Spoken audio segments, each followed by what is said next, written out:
wala naman palang problema kung ganon. Basta, wag lang sila magpapasaway dito sa baryo natin, ha? Alam mo na, ayaw natin lahat na kaguluhan dito. Ay, siyempre naman Aling Tasing. Baka pati ko mapahamak eh.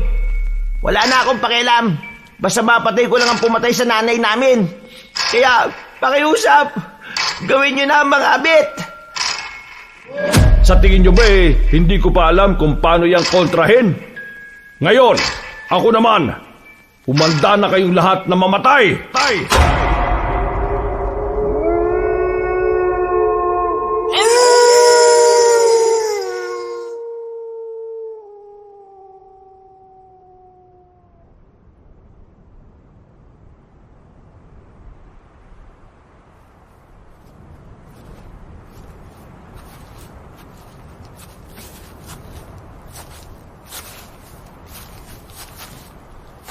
Mahal, ramdam mo ba yung mabigat na ihip ng hangin?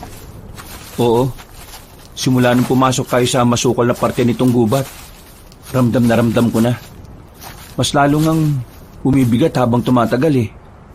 Ang akala ko, ako lang ang nakakaramdam. Hindi ko nga rin pinapansin nung una eh.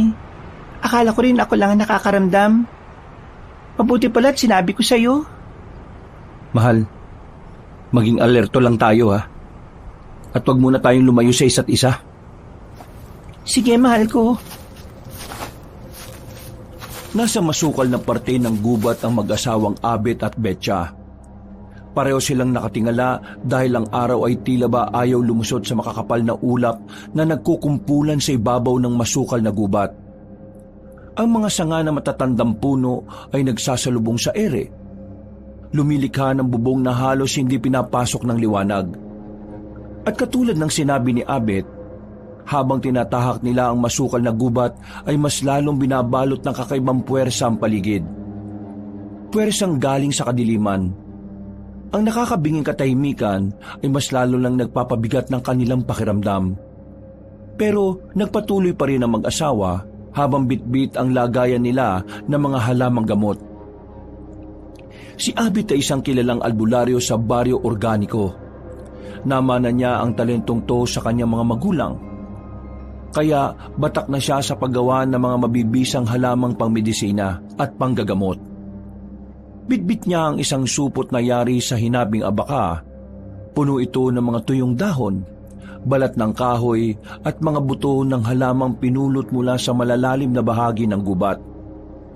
Nakalagay din sa kanilang bewang ang isang lumang buntot pagi. Ang kanyang pinagkakatiwala ang pananggalang laban sa mga nilalang ng dilim.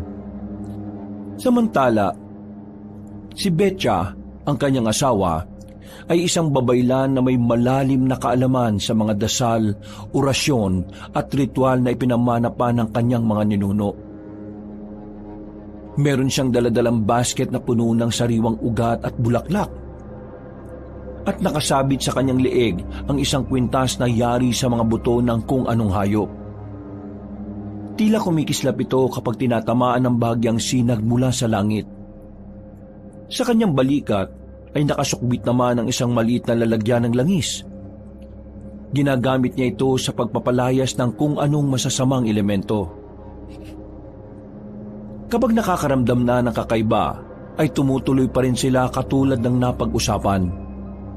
Tahimik silang naglalakad sa gitna ng matataas na talahib. Kapwa nila alam na delikado ang gubat na ito. Ngunit kailangan nilang magtungo rito sapagkat dito lang matatagpuan ang mga halaman na mahalagang sangkap para sa kanilang panggagamot. Mahal, mas tumitindi ang madilim na puwersang bumabalot. Parang may naglalaro rito sa gubat. Oo nga, nararamdaman ko. Mag-ingat ka at mas maging alerto ha. Nakakaramdam ako ng panlalamig ng paligid at ang banayad na kilabot ay gumagapang mula bato ko pababa rito sa gulugod. Kapansin-pansin din yung pananahimik ng mga ibon. Kahit ang iba pang hayop sa paligid, hindi ko na rin maramdaman. Hindi magandang senyales to. Ramdam ko na meron tayong kasabay ngayon. Naririnig ko ang lupa. Parang may mga nagtatakbuhan. Ang lakas talaga ng pakiramdam mo, mahal. Ang husay-husay mo talaga. Kaya kita minahal ng husto eh. Ay nako, hindi to ang oras para makipagbulan sa akin ha. Seryoso ang sinasabi ko. Nagsasabi lang naman ako ng totoo. Nagtuloy-tuloy pa rin ang mag-asawa. Bagaman mas mabagal na ang kanilang mga hakbang, makalipas ang ilang sandali, narinig nila ang mahihinang yabag ng tao mula sa hindi kalayuan. Mabilis ito, padabog at tila ba merong tinatakasan. Dumadagundong ito sa pagitan ng mga puno habang palapit ng palapit. Kaya nagkatinginan silang dalawa. Naririnig ko na yung sinasabi mong mga yapak ng tao. Malapit na sila, mahal. Hinugot agad ni Abet ang buntot pagi mula sa pagkakasuksok at hinawakan ito ng maigpit. Si Betcha naman ay kumapasa sisidlang ng langis at tinanda ang isa niyang orasyon. At mula sa makakapal na damo ay biglang sumulpot ang dalawang binatilyong magkasing tangkad. Pero ang isa ay matipunong moreno at ang isa naman ay maputing chubby. Pareho silang pawisan, hingal na hingal, at ang kanilang mga mata ay namumugto sa takot. Ang morenong binata ay si Raha at ang maputing binata naman ay si Suliman. Sila ay kambal na merong tinatakbuhan kung ano. Aaksyon na sana ang mag-asawa para puntiryahin ang kambal pero dali-daling sumenya si Raha habang takot na takot pa rin ang mukha. Wag po! Wala kaming masamang balak! Hindi na niya natapos ang pagsasalita dahil natalisod na siya sa isang matabang ugat at natumba sa harap mismo ni na Abet at Betcha. Takang-taka ang mag-asawa habang nakatingin sa binatang nadapa. Si Suliman naman ay bahagyang umalalay sa kapatid habang nanginginig ang mga kamay sa takot. Nang mapansin niyo na mag-asawa, ay nagmamadaling lumapit si Betcha sa kainalalayan si Raha sa pagtayo. Bakit? Anong nangyari? Bakit kayo tumatakbo?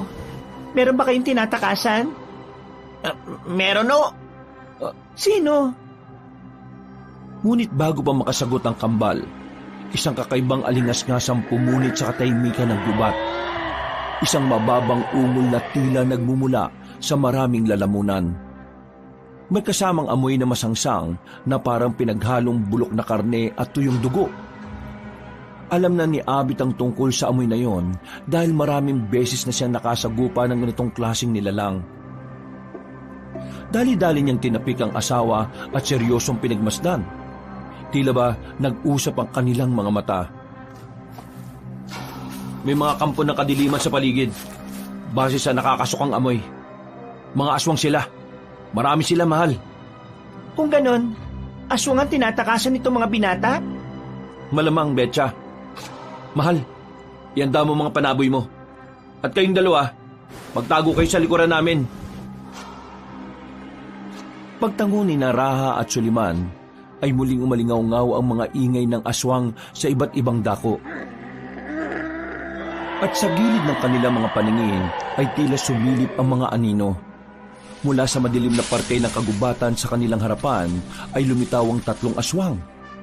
Ang kanilang mga mata ay kumislap na parang naninilaw. Ang mga kuko ay mahahabat matutulis at ang mga balat ay parang isang uri ng hayop na makaliskis. Para silang mga taong bayawak. May mahahabang buntot na kumakawag-kawag sa lupa. May dila na parang sa ahas na sumisirit-sirit sa hangin. Sa likuran naman ay sumulpot ang tatlo pang aswang. Pero iba ang itsura nila kaysa sa mga taong bayawak. Mahalat ang babae dahil sa mga nagyuyugyugan nilang mga dibdib. Hindi makaliskis sa mga balat nila, kundi may itim ito na parang balahibo ng isang ibon. Matulis ang kanilang mga nguso at ang mata ay sobrang pupula. Para silang mga taong uwak kung tutusin. Takot na nagsusumiksik ang kambal nang makita ang mga aswang na to. Mga abwak! Sa tagal na panahon ko na sa pagiging babaylan, ngayon lang ako ulit nakakita ng abwak. At parang maswerte na parehong babae at lalaki ang nakita ko. At talagang natuwa ka pa, mahal, ha? Hindi naman sa ganon. Hindi ko lang maiwasang mamangha. Mamaya na tayo magdaldalan tungkol dyan. Kailangan nating mailigtas ang dalawang to. Dahil mukhang sila ang pinupuntirya ng mga aswang eh. Hoy, kayong dalawa. Bakit kayo nahabol ng mga abwak? Hindi po namin alam eh. Papatayin nila kami. Tulungan niyo po kami para kaawaan niyo na. Makakaasa kayo. Pero pagkatapos ng mga ito, marami kami mga katanungan sa inyong dalawa. Hinampas ni Abit sa lupa ang buntot pagi kaya napatras sa mga aswang. Nasilaw kasi sila sa pagkislap nito nang salubungin ng liwanag mula sa kalangitan. Samantala, nagsimulang bumulong si Betcha ng sinaunang dasal kasabay ng pagpahid ng langis sa kanyang mga palad. Mula rito ay may unti-unting lumabas na usok na may kakaibang amoy. Para itong insenso na pumalibot sa kanila. Ang unang 3 aswang na taong bayawak ay sumugod na tila kidlat. Naglalabas ito ng kakaibang ingay na nakakatakot at nakakabingi. Kaya napatakip ng tenga ang kambal habang takot na takot. Ilang saglit pa ay biglang tumalon ang mga nasabing aswang at inatake rin sila. Naglalaway ang mga nguso ng mga ito at umaalingaw-ngaw ang malahalimaw na ungol. Umaatake na kayo ng mga inosenteng taong walang kalaban-laban! Hindi kayo makakaisa sa amin! Itinaas ni Abit ang buntot pagi at sinalubong ang atake. Tila nagliyab ang hangin na magsalpukan sila. At halos mabuwal si Abit sa bigat ng kalaban.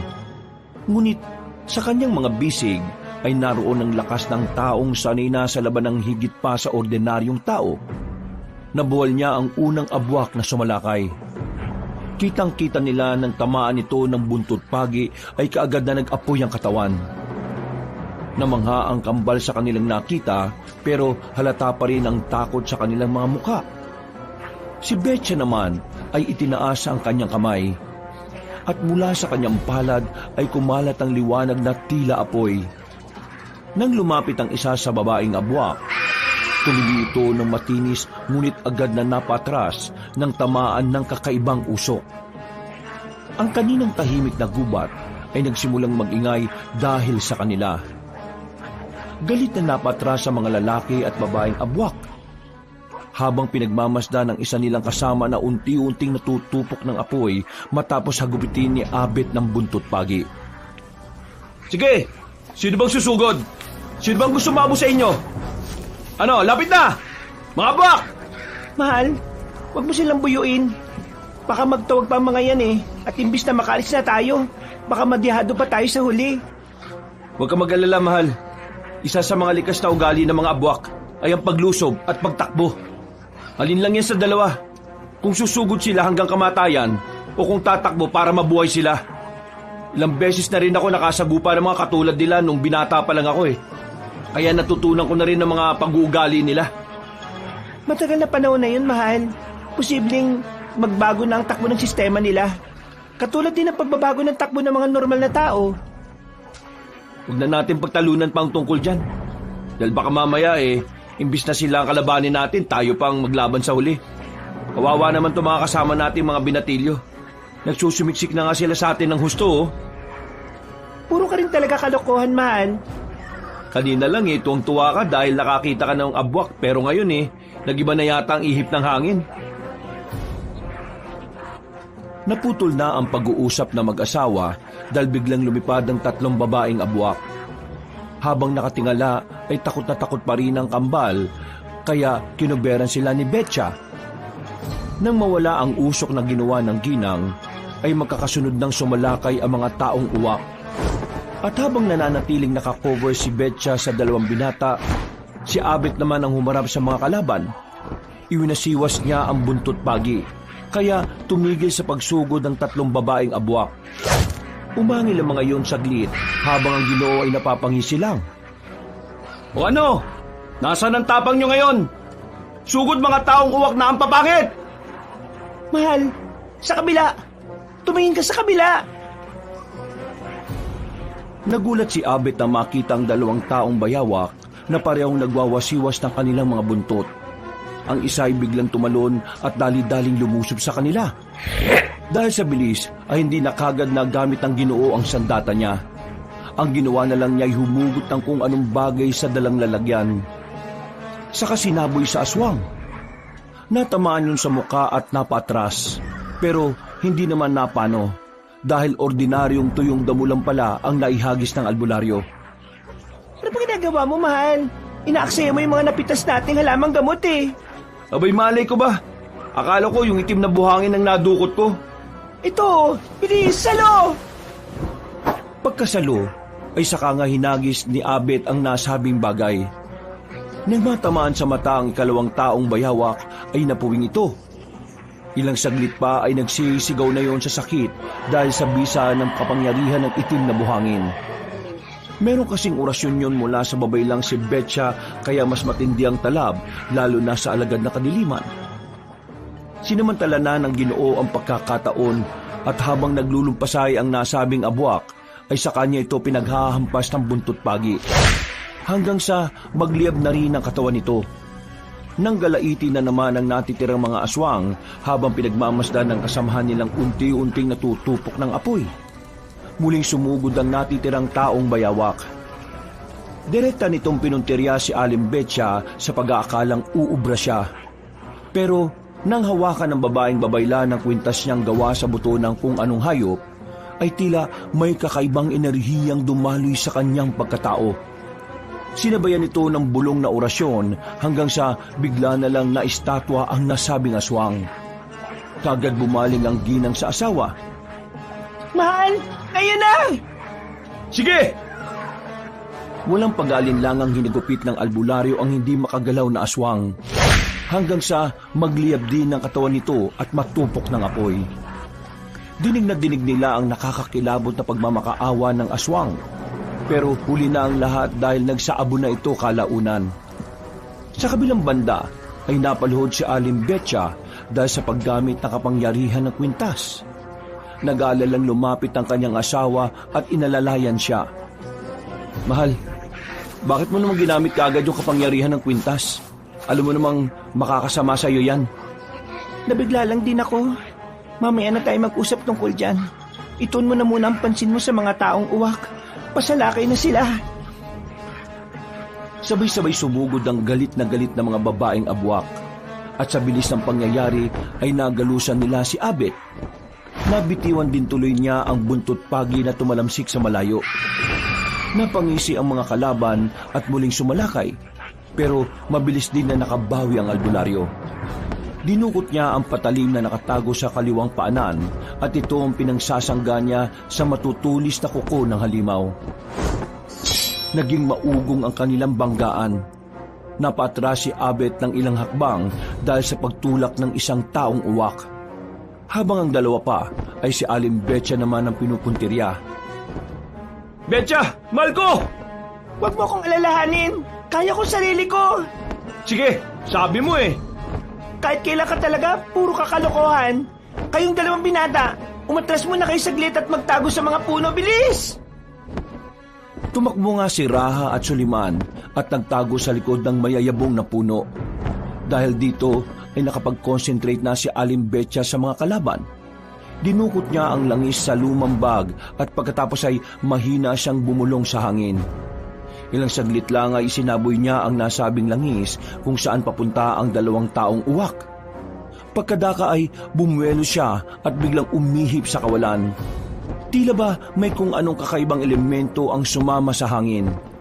Nag-apoy ang langis na kumalat sa hangin hanggang sa matamaan ng dalawang aswang. Napuruhan ang nasa unahan habang ang isa ay nakalipad palayo at nakakapit pa sa tuktok ng puno. Galit na galit yon habang pinagmamasdan ng kasamang natupok na rin ng apoy. Gulat na gulat naman ang kambal mula sa kanilang pinagtataguan. Kasunod noon ang pagbagsak at pag-apoy din ng aswang na kinakalaban ni Mang Abet. Mas lalong naggalit ang natitirang aswang kaya nagpakawala ito ng isang matinis na sigaw. Dahilan para mapatakip sila ng mga tenga. Ano? Sige, mag-isa ka lang aswang. Susugod ka pa ha? Sige, subukan mo nang sumunod ka sa mga kasamahan mo. Mahal, huwag mo nang buyuin ang isang yan. Pero, hindi na siya dapat makatakas pa. Dahil baka magtawag pa yan ng iba eh. Akong bahala, mahal.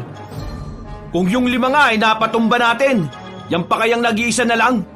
Maswerte lang sila dahil kanina, naunahan nila ako. Teka, kukunin ko lang yung buntot pagi ko. Habang abala ang mag-asawa sa pag-uusap, ay hindi nila namalaya ng kambal na pasipat-sipat sa nasabing aswang. Tila may pinag-uusapan din ng dalawa na sila lang ang nakakaunawa. Maya-maya, tumingala si Soliman at nagulat na lang ang binatang Chubby dahil wala ng aswang sa pwesto nito. Iginala nila ang tingin pero hindi nila nakita kung nasaan yun. Hanggang sa may bigla na lang bumulusok mula sa ibabaw nilang magkapatid. Nang mapalingon sina Abet at Betcha sa kambal, ay nakita nilang tila tatangin na ang isa sa kambal, kaya nagmadali sila. Tulong po! Tulungan niyo kami! Nandito yung abwak! Ale, Mama! Tulungan niyo po kami! Dadagitin nila yung kambal ko! Si Suliman! Tulungan niyo po! Mabilis na pumihit si Abet at sa isang galaw ng kanyang buntot tagi ay bumulusok yon sa natitirang abwak. Pero dahil sa mga matatayog na puno ay hindi natamaan ng nasabing aswang. Nakaiwas ito at ang kagandahan lang ay hindi nadagit ang kahit isa kay Raha o Sulaiman. Dali-dali namang nilapitan ni Aling Betcha ang kambal para proteksyonan, habang ang asawa niya ay patuloy na nakikipagtagisan ng lakas sa aswang. Galit na galit nitong hinarap si Abet hanggang sa makarinig na sila ng iba pang tunog na nanggagaling sa hindi kalayuan. Mahal, meron pa mga paparating na aswang. Madali mo na yan at para makaalis na tayo rito. Sige na, mauna na kayo. Pero paano ka? Wala ka bang tiwala sa husay ng asawa mong albularyo? Sus, dumali ka na naman. Siguraduhin mo lang na makakabalik ka ng ligtas ha. Malilintikan ka sa akin. Kapag nakabalik ako, dapat maglabing-labing tayo ha. Hey, mais ka nga. Nakakaya ka. May mga kasama tayong iba dito oh. Hindi na sumagot si Abet dahil galit na umungol na ang natitirang babaeng abwak. Sinenyasan na niya ang asawa na tumakbo na kasamang 2 binata. Nang mawala na ang mga yon sa kanyang paningin, ay sumentro na siya sa aswang. Nakipagtagisan ulit siya ng lakas dito hanggang sa maya-maya pa nga, umalingaw-ngaw na nga ang tunog ng natutustang katawan gawa ng pagliyab. Pagdating ng 3 pang taong bayawak, ay nagulantang sila dahil nagliliyab na ang kanilang kasamahan, na nagpagulong-gulong sa lupa bago matupok ng apoy. Oh, ano? Sinong gustong sumunod sa abwak na yan? Sige, lumusob lang kayo.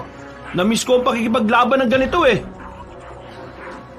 Tila napiko ng 3 bagong dating, kaya sabay-sabay itong nagpakawala ng nakakatakot na ungol. Dahil sa tunog na yun ay nagliparan ng mga ibon sa paligid na tila nabulahaw.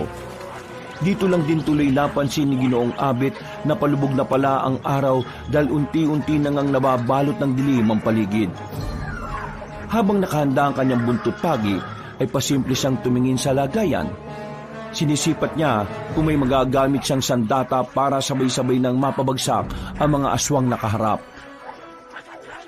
Kailangan ko na itong madaliin. Nakakaramdam na rin ako ng pagod. Tulong! May mga aswang pa rito! Naloko na. May humahabol na rin sa kanila. Kailangan ko na talaga magmadali. Muling isinaboy ni Mang Abet ang itim na asin sa 3 abwak. Pagkatapos ay tinakbuhan na niya ang mga yon para matulungan ng asawa at ang kambal. Subalit may isang abwak na lumundag sa kanya. Mabuti na lang ay naondayan niya kagad to ng buntot pagi. Tumama ito sa hita ng halimaw at narinig niya ang paglagitik kasunod ng pagkasunog ng bahaging yon. Ngunit sa kabila nito, ang abwak ay hindi agad sumuko. Sa halip, sinunggaban nito ang braso ni Abet gamit ang matatalim na kuko. Aray ko! Putik! Ang sakit nun ah! Kagad niyang nahampas ng patalim sa mata ang kalaban, kaya nakabitaw ito at gumulong-gulong sa lupa. Napasandal ang Ginoo at napatingin sa braso niya na tumatagas na ang dugo. Nang maamoy ito ng halimaw, ay mabilis siyang bumangon at muling sumalakay. Kasunod ang 2 pa. Ngunit bago pa siya mapuruhan ng mga abwak, ginamitan niya ang alas. Dinukot niya ang isang garapon at binuksan yon. Nang umalingasaw ang amoy ay napahinto ang 3 aswang. Alam kasi nila ang amoy na yon, at isa sa kinatatakutan nila ay ang langis o katas ng talumpunay. Dahil kapag natamaan sila nito, ay siguradong tunaw kagad ang kanilang katawan at walang matitira. Hindi na sana ito gagamitin ng albularyo dahil nag-iisa na lang, pero wala na rin siyang mapagpilian. Kaysa maunahan ng mga kalaban, ay dali-dali siyang sumugod at isinaboy ang nasabing likido. Tumakbo pala yung 3, pero ang isa sa kanila ay nasugatan ng maabutan ng katas ng talumpunay. Napahiyaw ang aswang, pero saglit lang din sapagkat natunaw na lang siya kaagad na parang alikabok sa hangin. Sa takot ng dalawa, ay tumakbo na nga ang mga yon palayo at ang hindi na maramdaman ng albularyo ang presensya, dali-dali niyang tinungo ang kinaroroonan ng asawa. Naabutan niya si Aling Betcha na nakikipagsagupan na rin sa 2 taong uwak. Lumapit siya at dali-daling iwinasiwas ang buntot pagi. Nahagip ang isa, pero ang isa ay nakalipad pataas. Nagliyab ang balat ng halimaw, dahilan para mapahiyaw ito sa sakit bago umatras. Pero hindi na pinahintulutan pa ni Aling Betcha na mangyari yon. Sinabuyan niya sa mukha ng itim na asin ng babaeng abwak, at pagkatapos ay saka hinagupit ni Mang Abet ng buntot pagi. Nang umapoy na ang buong katawan ng aswang, ay napatras ang mag-asawa. Galit namang napatingin ng aswang sa kanila habang ikinakampay-kampay ang pakpak. Kung gusto mo na rin sumunod sa kasamaan mo, bumaba ka na rito, aswang, at lumusog! Hindi na kita pahirapan pa! Hayaan mo na siya, mahal. Sugatan ka na rin eh. Baka magtawag pa yan. Hindi na yung magtatawag, maniwala ka sa akin. Tama nga ang sinabi ni Abet dahil pabulusok na sumugod sa kanila ang nasabing aswang. Pumorma ang mag-asawa pero hindi nila natulugan na hindi pala sila ang target. Mabilis ang sumunod na pangyayari dahil isa kay Raha at Sulaiman ang pinunteriya ng aswang. Parehong napasigaw ang kambal habang tumatakbo palayo at sinumantala ito ng mag-asawa. Hinagis ni Mang Abet ang natitirang laman ng garapon na may katas ng talumpunay. Habang si Betcha naman ay ang itim na asin. Nabitbit na si Sulaiman pero nang masapol ang aswang ay saka ito napahiyaw at walang ano-ano ay natunaw na parang bula sa ere. Hindi naman magkandaugaga si Raha sa pagsalo sa kapatid. Pareho tuloy silang natumba sa lupa pagkalaon. Pagkatapos nun, ay saglit muling natahimik ang kagubatan. Tapos na ba, mahal? Hindi ko na nararamdaman ang mga tunog ng aswang. Mabuti naman kung ganon. Napagod ako ron ah. Ayos ka lang ba? May sugat ka sa braso oh. Oo, ayos lang ako.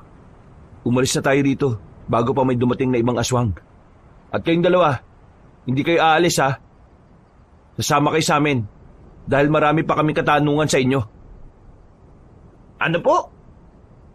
Unang tanong, anong pangalan yung dalawa? Raha po ang pangalan ko. Ikaw naman, binatang malusog. Ang pangalan ko naman ay Sulaiman. Ayos yung pangalan nyo ah. Parang si Raha Sulaiman lang ng sinaunang pinuno ng Maynila. Doon nga po inaango yun. Kambal kasi kami ni Sulaiman eh. Kambal pala kayo? Hindi halata ah. Isang macho at isang malusog. Ayaw ko magsabi ng ibang salita dahil marami magagalit eh. At teka, may ba tayo? Alalayan niyo ako hanggang sa bahay dahil nanghina ako sa pagsagip sa inyo. Doon tayo mag-usap-usap. Kapag tinakasan niyo kami mag-asawa o gumawa kayo ng hindi maganda, nakita niyo naman kung paano kami makipaglaban sa mga aswang ha. Hindi niyo gugustuhin na kayo naman ang habulin namin. Naintindihan po namin. O ikaw, binatang malusog, naintindihan mo ba? Opo, Tawagin niyo na lang akong Mang Abet. At itong asawa ko, pakilala ka, mahal. Ako si Aling Betcha. Pasensya na kayo sa asawa ko ah. Ganyan lang talaga magsalita pero mabait siya. Saka na muna tayo magkwentuhan. Tara na't baka may dumating pang mga kalaban. Tara, Alalayan niyo ako, Raha, Sulaiman. Inalalayan na nga ng dalawang binata si Mang Abet hanggang sa makalabas sila ng kagubatan. Nang nasa bukana na sila, eksaktong kumagat na ang dilim. Umaliwalas ulit ang pakiramdam nilang lahat dahil wala na ang kakaibang bigat na nanggagaling sa masukal na gubat. Sumakay kagad sila ng tricycle. Si Aling Betcha na ang nagmaneho pabalik sa Baryo Organiko para doon nila pag-usapan ang mga dapat pag-usapan. At sa paglisan nila sa lugar na yon, tila isang panganib pala ang naghihintay sa kanila. Walang kamalayan na mag-asawa na sa pagtanggap nila sa kambal ay isang matinding kaguluhan ang naghihintay. Makalipas ang ilang minuto ay nakarating na sila sa baryo. Sinalubong sila ng katahimikan at kapayapaan kaya tila tuwang-tuwa ang kambal. Dahil parang ngayon lang sila nakaranas ng ganitong kaaliwalas na lugar. Nang mapadaan sila sa malaking tindahan ni Aling Tasing, ay taas kilay na nakatingin na kagad sa kanila ang nasabing ginang. Kausap noon ng mga kapwa tsismosang sina Aloha, Abuela at Buenas. Kilala ang nasabing ginang sa baryo hindi lang dahil sa pagiging may kaya nito sa buhay. Matalas kasi kung makapagsalita ang ginang at sadyang matapobre. Mahilig siyang magkalat ng mga chismis na hindi naman talaga totoo at kung ano-ano pang bagay na nakasisira ng reputasyon. Mahilig din siyang manlait pero ang totoo ay mas kalait-lait ang itsura niya dahil sa hindi proporsyon na katabaan at dami ng tigyawat sa muka. Marami man ang naiinis sa kanya, pero wala namang magawa dahil pera lang din naman ang katapat ng ilang tao sa baryo. Marami rin kasi ang kapuspalad at umaasa lang sa kakarampot na kabuhayan. Nang makita ni Abet ang ginang, ay kinuwayan niya ito. Kahit ang totoo ay wala siyang gana na kausap ang nasabing babae. Baka kasi isipin na naman noon ay hindi sila namamansin katulad ng nakaraang buwan. Magandang gabi, Aling Tasing. At sa inyo mga tagapaghatid ng balita ako mga kapitbahay.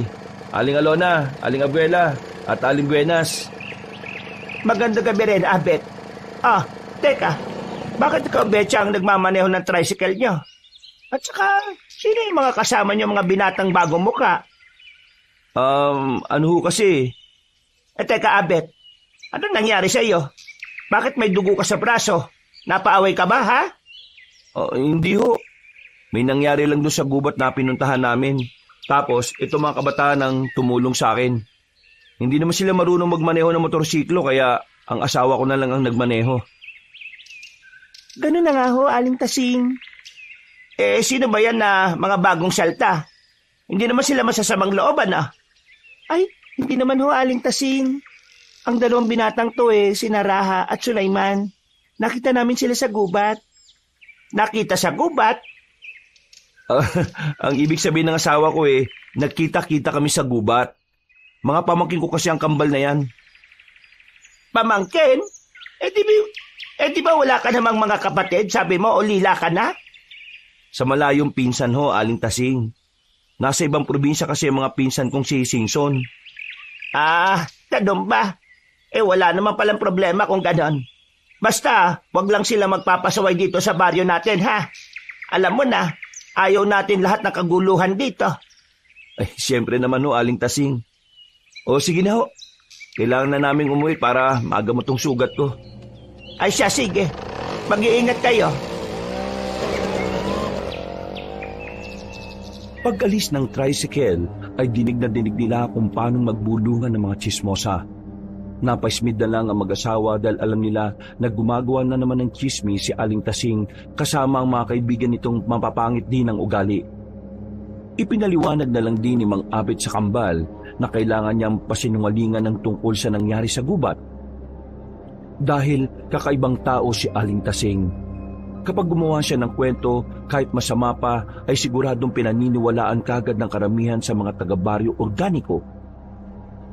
Dinala nila ang kambal sa kanilang tahanan. Ang bahay ni na Abet at Betcha ay gawa sa matibay na kahoy. May maluwag na silid na puno ng mga damong nakasabit sa dingding, mga bote ng langis at mga palayok na may lamang gamot. May altar din sa gilid kung saan nakalagay ang iba't ibang klase ng anting-anting. Iba't ibang uri ng bato, mga buto ng hayop at mga halamang sagrado na ginagamit sa mga ritual ni Betcha. Agad dinanda ng ginang ang mainit na sabaw mula sa luya at tanglat para sa kambal. Si Abit naman ay nilinis ang sugat niya sa pamamagitan ng pinaglagaan ng dahon ng bayabas at bulak na nakababad sa langis. Magpahinga na muna kayo, mga iho. At huwag kayong mag-alala dahil ligtas na kayo dito sa bahay namin. May pangontra kami laban sa mga masasamang elemento katulad ng mga engkanto o aswang. Nagkatinginan ang magkapatid habang inaabot ang tasa ng mainit na maiinom. Napansin niyo ni Mang Abet kaya punot noon niyang pinagmasdan ng kambal. Hindi naman siguro kayo mga aswang ano? Dahil kung aswang kayo, sigurado mapapasok kayo pagpasok niyo pa lang dito sa bahay namin. At kung mahinang klase kayo ng aswang, siguradong kanina pa kayo natupok ng apoy. Katulad na nakita niyo nangyari sa mga abwak dun sa gubat. Ikaw naman, mahal. Huwag mo naman takutin yung kambal. Sobra-sobra na yung nangyari sa kanila kanina eh. Mahal, sila pa talagang inaalala mo ng husto ah. Ako kaya yung nasugatan dito. Tingnan mo nga oh, ako pa ang gumagamot sa sarili kong sugat eh. Para ka naman bata dyan. Mahiya ka nga sa mga kaharap natin oh. 40 anyos ka na, Abet. Basta mamaya ah, kailangan ko ng alam mo na. Tumigil ka nga muna dyan. Baka hindi kita pagbigyan kung di ka mananahimik. Uy, ito na nga, mananahimik na nga. Ititikom ko na ang bibig ko. Habang hinihintay na maluto ang kanilang hapunan, ay nakatipon na nga muna sila sa sala ng bahay. Dito nila tinalakay ang mga dapat malaman sa kambal. Nahihiwagaan din kasi talaga ang mag-asawa sa biglang pagsulpot ng magkapatid. Ano bang ginagawa niyo sa gubat na yon? Alam niyo bang mapanganib sa parting yon ng kagubatan, ha? Napadpad lang po kami ron. Kasama ng nanay namin. Napadpad? Paano napadpad? Ano po, nagbabiyahe kami. Tapos, may humarang po sa amin na mga abwak. Pinatakbo kami ng inay Bini namin. Hindi na po namin siya nakita dahil pinatay na siya ng dambuhalang abwak. Ano? Dambuhalang abwak? Opo, mas doble ang laki niya kaysa sa ordinaryong taong bayawak. Siya yung pinuno ng mga abwak na yun. Paano nyo na siguro na siya ang pinuno ng mga abwak? Narinig po namin na nag-uutos siya pasensya na po dahil sa sobrang takot namin ni Sulaiman. Hindi na rin namin maintindihan yung mga nangyayari. Mabuti na lang po talaga. Tinulungan nyo kami. Kaya maraming salamat po ah. Utang namin sa inyo ang buhay namin. Walang anuman yon, Rahan, Sulaiman. Kung wala pa kayo mapupuntahan sa ngayon, o habang inaayos nyo mga dapat ayusin pabalik sa kung saan kayo galing, pwede naman kayo manatili rito kahit na ilang araw lang. Mahal, parang hindi pa ako pumapayag ah. Kapag hindi ka pumayag, hindi din ako papayag na mag-ano tayo. Ano, hindi ka papayag? Ay, syempre payag. Basta mamaya ah, para mawala naman yung sakit ng katawan ko. Matagal-tagal na rin tayong hindi nakakapag-ano eh. Oo na. Teka, mabalik tayo sa inyo. Raha, Sulaiman. May sasabihin lang ako ah. Kung plano niyong ipahanap sa mga kinauukulan ng nanay niyo, uunahan ko na kayo. Iniiwasan ng mga tao ang kagubatang yon. Kahit mga sundalo o rebelde rito sa probinsya hindi nagpupunta ron. Ang mga katulad lang namin ng asawa ko ang naglalakas ng loob na pumasok sa mapanganib na lugar na yon dahil kaya namin protektahan ang sarili namin. Ang mga ordinaryong tao, hindi uubra sa ganong lugar na balot sa kadiliman. Kaya kung sinasabi niyong nabiktima na ang nanay niyo ng dambuhala o pinunong abwak, ikinalulungkot kong sabihin na huwag na kayong umasa na makikita niyo pa ang bangkay niya. Naintindihan naman po namin. Para gumaan-gaan ang loob ng dalawang binata, ay niyakap sila ni Aling Betcha. Si Mang Abet naman habang pinagmamasdan ng kambal ay tila nakakaramdam ng kakaibang kutob. Para kasing may mali o may iba sa mga ikinukwento ng magkapatid. Napakibit-balikat na lang siya habang tila kinakausap ang sarili. Hindi sila nagsasabi ng totoo. May hindi sila sinasabi sa amin. Nakikita ko sa mga kilos nila na meron silang tinatatong sikreto sa amin ng asawa ko eh. Kaya hindi dapat kami magpakampante habang nandito ang dalawang binatang ito. Naantala lang sila pare-pareho nang marinig ang pagkulo ng nilulutong pagkain. Nagpunta na nga sila sa kusina at nagsalo-salo sa hapunan. Mabilis na lumipas ang oras. Nang sumapit na ang kalaliman ng gabi, habang natutulog ang kambal, ay magkatabi namang nakaupo sina Abet at Betcha sa gilid ng kanilang bintana sa sala. Malinaw ang sikat ng buwan kahit kalahati lang ito. Kaya kitang-kita nila ang isa't isa kahit nakapatay ang ilaw. Parang kanina pa may bumabagabag sa iyo, mahal.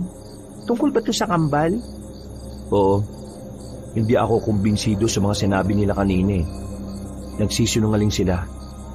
Hindi mo ba nararamdaman, mahal? Ang nararamdaman ko lang mga inosente sila. Sigurado akong hindi sila mga ordinaryong mga bata. Dahil wala pang ordinaryong tao ang nakakapasok at nakakalabas sa gubat na yun eh. Nakalabas sila sa tulong natin. Kung wala tayo ron, siguradong pinagpepiestahan na sila ng mga aswang katulad ng ginawa sa nanay nila. Ewan ko, basta, hindi pa rin ako ganun kakumbinsido, mahal.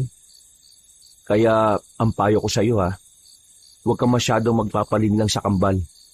Oo, at inosente nga silang tingnan. Pero sigurado akong may sikreto silang tinatago. Alam ko naman na may itinatago sila. Ramdam ko rin yon. Pero, hindi ko kaya pabayaan ng mga katulad nila eh. Hindi na rin sila dapat pabayaan. E paano kung mga abwak din sila? Ano bang klaseng tanong yan? Kung mga aswang sila, katulad nga ng sinabi mo kanina, matagal na silang natupok ng apoy.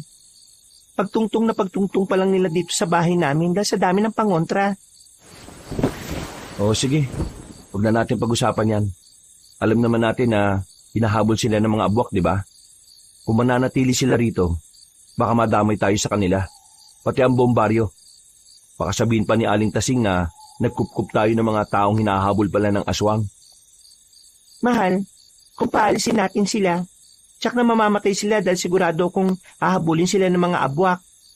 Alam mo naman na hindi sila titigilan ng mga yun, di ba? Alam mo rin naman na kung kukupkupin natin ang kambal, posibleng tayo ang madamay pati ang baryo. Pero Abet, hindi ba't bilang albularyo at babaylan, tungkulin nating tumulong sa mga nangangailangan, ano man ang kapalit? Hindi na nakasagot si Abet. Napabuntong hininga na lamang siya dahil alam niyang tama ang asawa. Pagkatapos ng pag-uusap na yon ay natulog na nga sila.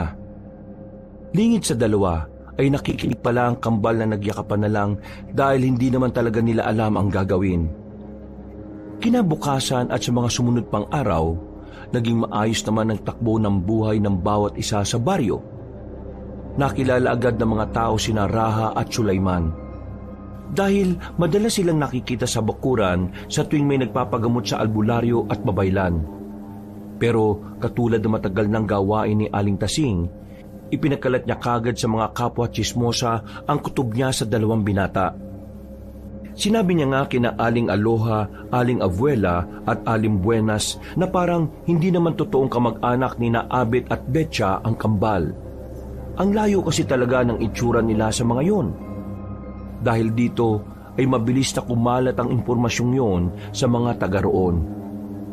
Nakaramdam tuloy ng pagkailangang kambal, lalo na sa tuwing makikita nila ang tingin ng iilan na parabang nanlilibak. Huwebes ng hapon, dahil wala si Mang Abet, nakisuyo muna si Aling Betcha ng pag-iigib sa magkapatid. Nasira rin kasi ang pusuhan nila kaya hindi magamit. Nagpunta nga ang kambal sa balon at naabutan nila si Aling Tasing na kausap na naman ang mga kapwa tsismosa. Muli rin sa hindi kalayuan ay dumating doon si Abet. Galing kasi siya sa isang pasyente na nagpahilot. Natanong niya ang kambal, pero hindi muna siya nagpakita sa mga yon. Nagmasid lang siya dahil naririnig niya ang babaeng tsismosa na nagkakalat na naman ng nakasisirang impormasyon. Ay nako, sigurado na talaga ako na hindi ka mag-anak ni Abet ang kambal na yon. Naalala niyo, di ba? Nung nakaraang linggo ng gabi na nakita nating duguan yung braso niya. Malakas talaga ang kutob ko na may nangyari doon sa pinuntahan nila eh. Paulit-ulit ko namang sinasabi sa inyo na may kakaiba. Ewan ko ba rito kay Abet at bakit nagpapasok pa ng mga hindi taga rito sa baryo organiko? Paano kung may mga dalang sumpa o kamalasan niyang Raha at Sulaiman na yon? Di nagkandaloko-loko na. Parang nababalitaan ko pa naman ngayon na nagkakaproblema raw sa taniman ni Mang Gardo pati ni Kumaring Bersosa. Parang nagsisimula na tuloy magkatotoo yung kutob ko eh. Mawalang galang na ho. Kami ho ba ng kambal ko yung pinag-uusapan nyo? Ay, nandyan pala kayo. Magigib kayo? Nakto, bawal makigib dito sa balon. Sa iba na lang kayo. At saka may pusuan naman kayo, di ba? Yang sila Abet at Betcha, meron sila? Sira po kasi ngayon yung puso eh. Wala pa si si Tio Abet para mag-ayos nun. Ay, hindi nyo ba kayang ayusin yon? Ang lalaki pa naman ang katawan ninyo pero wala kayong alam na gawain. Puro hangin lang ba yung mga muscle nyo? Lalo ka na Sulaiman. Ay nako, sayang lang ang pagkupkup sa inyo ni Abet at Betcha. Nagkamali talaga sila ng ginawa nila eh. Di na sila nakapag-isip ng tama. Kung ako sa inyo, bumalik na kayo kung saan man kayo nang galing na dalawa. Tanggap ko yung pag-iinsulto mo sa amin ni Sulaiman. Pero wag niyong iinsultuin sila Tio Abet at Tia Betcha. Dahil baka hindi mo magustuhan ang kaya kong gawin. At bakit? May sinabi ba akong laban sa kanila? Masama ba yung sabihin kong parang hindi sila nakapag-isip ng tama sa pagkupkop sa inyo? Totoo naman eh. Dahil bastos na bata ka pala. Wala kang galang. Samantalang lahat ng tao dito may respeto sa akin. Nakukuha mo pang magbanta? Hindi mo ba ako nakikilala, ha? Wala akong pake kahit sino ka pa. Hindi ka karespe-respeto. Anong sinabi mong bastos kang lalaki ka? Natigilan na si Aling Tasing dahil sinamaan siya ng tingin ni Raha na tila nagliliyab ang mga mata. Napakuyom din ng kamay ang nasabing binata na tila nagpipigil sa galit. Hanggang sa nagbabalak na siyang sumugod nang humawak sa balikat niya si Sulaiman. Raha, huwag mong gagawin yan dahil mapapahamak sila Mang Abet at Aling Betcha. Pinipigilan ko rin ang sarili ko, Sulaiman eh. Pero parang hindi ko na makontrol. Mapapatay ko talaga yan nang wala sa oras. Umalis na tayo dito. Tara na. Tinabig na siya ng kambal at pagkatapos ay muli itong bumaling sa mga tsismosa. Nagsimula ng manlisik ang kanyang mga mata. Mabuti na lang ay umiksena na si Mang Abet. Dito tila biglang natauhan si Raha. Napatras siya habang si Sulaiman naman ay kagad siyang hinatak patalikod. Mawalang galang na, Aling Tasing. Nakita ko lang na parang napapasigaw ka sa pamangkin ko ah. Sino ba namang hindi tataas ang boses? Yung pamangkin mo, walang galang. Hindi ba niya ako nakikilala kung sino ako sa baryong ito? Sana pagsabihan mo yung bastos na yan, ha? Pagpasensyahan nyo na ho sana yung inasal ng pamangkin ko. Namatayan kasi sila ng nanay. Kaya medyo, alam nyo na ho, nagdaramdam pa sa ngayon. Alam ko naman na higit sa lahat, ikaw ang pinakamaunawaing tao rito sa baryo natin. Mabuti at alam mo. O sige na, pagbibigyan ko yung Raha na yan. Pero ayaw ko nang maulit to, ha? Dahil may kalalagyan sa akin ng mga bastos. Walang ganyan dito sa baryo kaya patinuin mo yan. Makakaasa ho kayo. O paano? Mayunan namin kayo at pasensya na ulit. Paglayo nilang tatlo ay wala nang nagsalita hanggang sa makauwi na sila. Pagpasok ni Mang Abet at Sulaiman sa loob ng bahay ay natigilan si Raha. Natatakot kasi siyang pumasok dahil baka may kung anong mangyari sa kanya. Oh, bakit? May problema ba? Wala po. dito na po muna ako sa kubo. Magpapalamig lang po muna ako. Pasensya na po ulit sa inaasal ko, ha.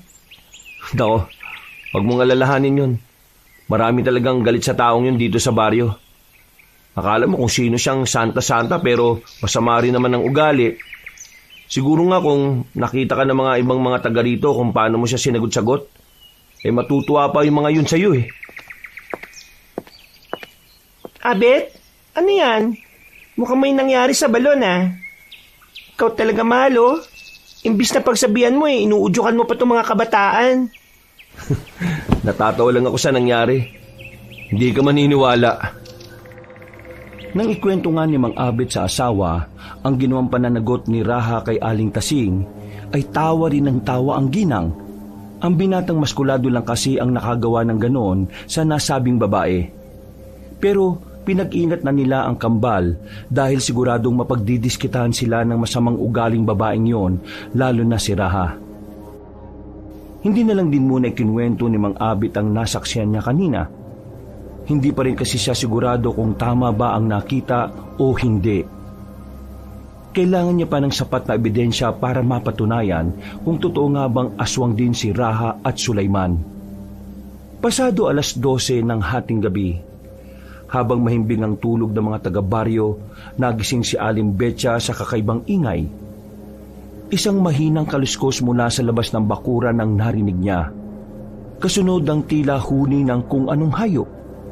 Napabalikwas siya ng bangon at kaagad niyang tinapik si Abet na humihilik-hilik pa. Uy, Abet, bumangon ka dyan. Ha? Ano ba yun, mahal? Ang sarap-sarap ng panaginip ko eh. Nasa rurok na ako ng tagumpay habang nagsisiping tayo eh. Aray ko!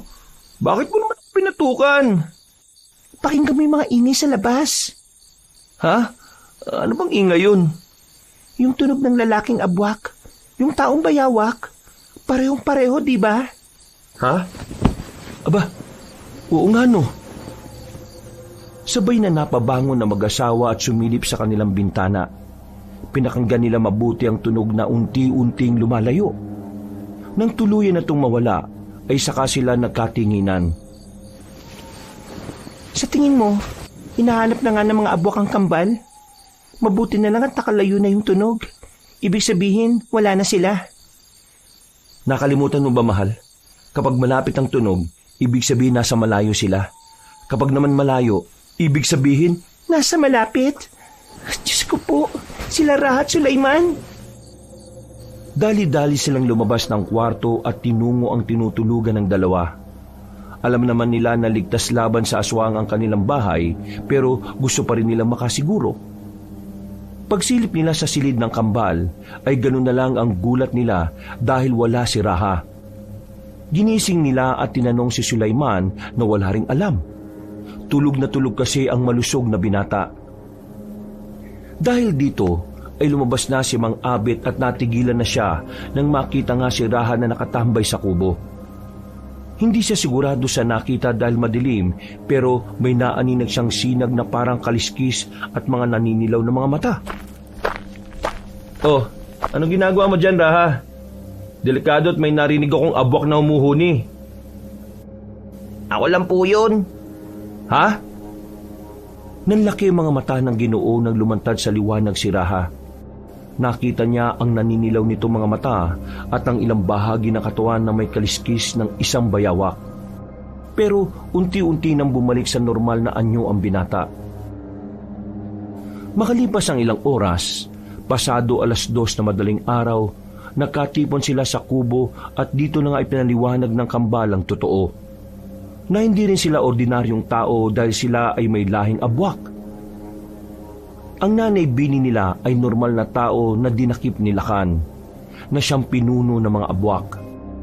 Namuhay ang kambal sa kuta ng mga aswang at ngayon, 21 nilang kaarawan, ay kailangan nilang maging ganap na abwak.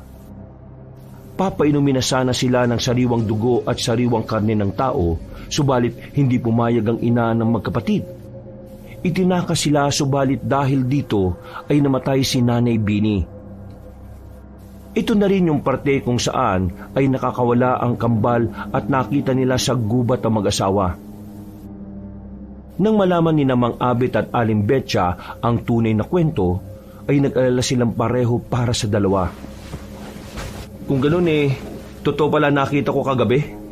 Kamuntikan ka nang magpalit ng anyo sa harapan ni Aling Tasing Pero nakakapagtaka lang dahil parang hindi kayo tinatabla ng pangontra sa loob ng bahay namin.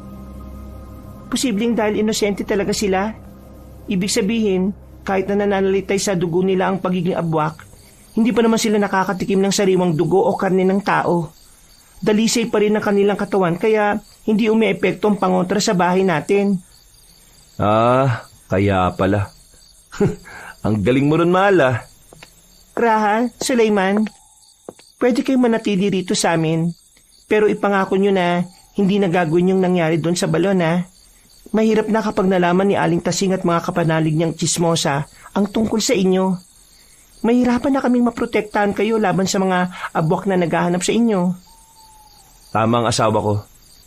Sige na, magpahinga na tayong lahat. Salamat sa pagsasabi niyo sa amin ng totoo. Ngayon ramdam ko na ang kapanatagan. Dahil alam kong wala na kayong itinatago sa amin. Dahil sa sinabing yon ng albularyo ay maluha-luha tuloy ang kambal. Maliban kasi sa namatay nilang nanay, sa buong buhay nila ay ngayon lang sila nakaramdam ng ganoong pagtanggap. Kahit kasi ang sariling ama na si Lakan ay hindi sila itinuring na anak hanggang sa hindi sila nagiging ganap na abwak. Nilapitan sila ni Aling Betcha at niyakap ng mahigpit hanggang sa guminhawa ang kanilang pakiramdam. Pagkatapos nito ay pumasok na sila sa loob ng bahay at nagpahinga. Kinabukasan at sa mga sumunod na araw ay mas naging maayos at magaan ang samahan nila sa bahay. Hindi na rin muna naglalalabas ang dalawang binata upang maiwasan silang mapagdiskitahan ni Aling Tasing at mga kasamahan nitong tsismosa. Tumutulong lang sila sa mga bungang kahoy na tanim ng mag-asawa na nasa likod ng bahay. Subalit kahit anong paglayo sa gulo ay sadyang nangungulit ang tadhana. Biyernes ng hapon, habang abala ang lahat sa taniman, nagpunta ang mag-asawang Marco at Pieta kasama nila ang anak na may karamdaman. Pero ang mas nakakagulat ay naroon din si Aling Tasing. Malayong kamag-anak niya kasi si Marco at dahil gusto niya na namang gumawa ng ingay kaya nagdesisyon siyang sumama. Pagkatapos ng gamutan ay nagpasalamat ang mag-asawa pero hindi kagad sila umalis. Gusto pa kasi makipagkwentuhan ni Aling Tasing sa kanila. Nabalitaan niyo na ba yung nangyari sa Baryo Untag? Sinalakay daw sila ng mga aswang doon Meron daw kasi silang hinahanap ng mga tao. Oo, nabalitaan ko nga ho yun, Aling Tasing. Mabuti naman at nabalitaan niyo yon. Kasi parang nakarating sa akin na yung hinahanap nila dalawang lalaki. Alam niyo yun? Nagkataon lang ba? Katulad nyo ni Betcha, meron din kayong kinukup-kup ngayon. Yung mga pamangkin nung si Raha at si Sulaiman. Ang galing no? Parang nagkataon lang din talaga. Oo nga ho Nagkataon nga lang ho. Pinapaalalahanan ko yung mga kapitbahay natin baka merong silang kinukup-kup na mga aswang pala. Habang maaga pa isuko na nila o kaya palayasin. Para hindi na madama yung baryo natin sa gulo. Para hindi ba matulad sa Baryo Untag? Buti na lang din talaga maliban sa inyo, wala nang ibang nagkukup-kup dito sa baryo natin. Kaya nga ho, Aling Tasing Hindi pa ba kayo aalis? Medyo abala kasi kami ngayon sa pananim namin sa likod. Gustuin ko man sana makipagkwentuhan sa inyo pero mas nilalaan kasi namin ang oras sa pagtatrabaho kaysa sa, alam nyo na, pakikipagchismisan. Ayaw naming nasasayang yung oras namin sa ganyan Kaya, pasensya na ho talaga Tila na insulto ang ginang pero wala na siyang nagawa dahil tinalikuran na lang siya ni Mang Abet. Tinawagan na rin kasi siya ng mag-asawang Marco at Lieto para makauwi na rin sila. Mula naman sa hindi kalayuan ay sinamaan lang ng tingin ni Raha ang nasabing ginang. Gusto niya sana itong bigyan ng leksyon pero pinigil na lang din niya ang sarili dahil maaga pa. Hanggang sa mabilis na sumapit ang maghapon. Habang nahihimbing ng tulog ang lahat, ay bumangon na nga si Raha. Naramdaman ito ni Sulaiman kaya bumangon siya at pinigil ang kapatid. Oh, saan ka na naman pupunta, Raha? Lalabas lang ako saglit. Babalik din kaagad ako. Sinabihan na tayo ni Mang Abit at Aling Betcha, di ba? Huwag kang gagawa ng anumang bagay na ikakapahamak mo. Alalahanin mong kapag nabuko ng mga taga rito ang pagkatao mo, hindi lang ikaw ang mapapahamak, kundi ang mga taong kumupkup sa atin. Hindi naman ako mahuhuli. Bibigyan ko lang ng leksyon yung aling yon para magtanda siya. O sige na, maiwan na kita dyan. Sa huli ay hindi na rin napigil ni Sulaiman ang kakambal. Naghintay na lang sila rito hanggang sa sumapit na ang 3:00 ng madaling araw. Nakarinig na lang silang lahat ng kalabog sa bandang kusina at pagpunta roon ng malusog na lalaki ay nakita niya ang kakambal. Duguan si Raha dahil meron siyang tama sa tagiliran. Oh, anong nangyari sa iyo, Raha? Duguan ka! Tulungan mo ako, Sulaiman. Rico. Dahil sa ingay ng magkapatid ay nagising ang mag-asawa. Nang makita nila ang sitwasyon ay dali-daling ginamot si Raha dahil nawalan na ito ng malay tao. Hindi na tuloy niya nalaman ang nangyari. Hindi rin naman maikwento ni Sulaiman ang buong pangyayari dahil wala rin siyang alam. Hinintay na lang nilang magising ang binatang sugatan pero sumikat na ang araw, wala pa rin itong malay kaya nag-alala na si Sulaiman para sa kakambal. Paano po kung hindi na magising ang kapatid ko? Huwag ka mag-alala, Sulaiman. Dahil magigising ang kakambal mo. Siguradong sigurado ako dyan. Marami lang ang nawalang dugo sa kanya kaya ganyan. Malamang nagbabawi ng lakas ang kanyang katawan.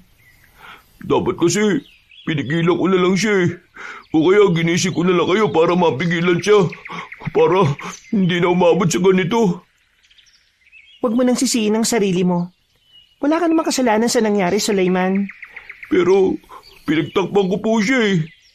Natural lang naman na ganun ang gawin ng isang nagmamahal na kapatid. Ganun din ang gagawin ko kung ako nalagay sa sitwasyon mo. Mahal, may problema tayo. May mga tao sa labas. May mga dala silang sandata. Mukhang may nangyaring hindi maganda kaninang madaling araw.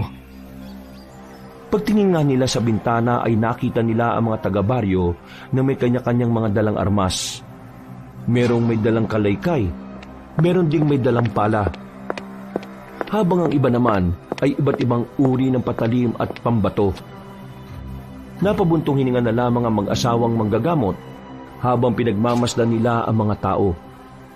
Alam na kasi nila ang kahihinatnan ng mga ito at mahihirapan na silang madaan sa maayos na usapan. Lalo pa't si Aling Tasing ang nangunguna sa kanila. Kapansin-pansin lang na may benda ang ginang sa noo at halatang halata ang galit nun. Mawalang galang na mga kasama. Anong may paglilingkod namin sa inyo mag-asawa? Bakit may mga dala kayong armas? May nangyari ba? Abet, Betcha, malaki ang utang na loob at respeto namin sa inyo dahil mahuhusay kayo manggagamot dito sa baryo. Hindi kayo naniningil ni isang kusing kapag nanggagamot kayo. Kayo pa nga ang nagbibigay. Pero hindi namin matatanggap ang panganib na dala ng mga kinupkop ninyo. Teka lang ho, Aling Tasing. Hindi ko naiintindihan ng mga sinasabi nyo eh. Ano na naman ba ang ginawa sa inyo ng kambal? Hindi na nga namin sila pinalalabas at palagi na lang silang nasa taniman dahil iniiwasan namin silang makita nyo. Huwag mo na silang pagtakpan, Abet. Nakikita mo ba itong benda at sugat sa noo ko? Bakit hindi mo tanungin ang isa sa kambal kung anong ginawa nila sa akin? Ilabas nyo sila pareho para magkaalaman. Wala sila rito ngayon. Bakit nyo ba pinagtatakpan ng mga aswang na yan? Aswang sila at sinalakay nila ako kagabi. At sila ang hinahanap ng mga aswang na nananalakay sa Baryo Untag. Palayasin nyo rito si Raha at Sulaiman dahil mga aswang sila. Kung di nyo gagawin ang sinasabi namin, kami na mismo ang gagawa.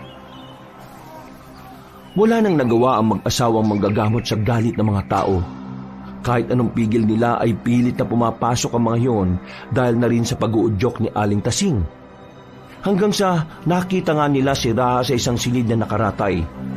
Sa tabi naman niya nakaupo ang kabadong si Sulaiman.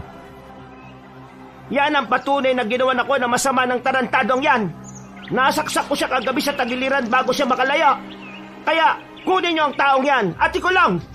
Mamayang gabi, tayo ang magpaparusa sa kanila.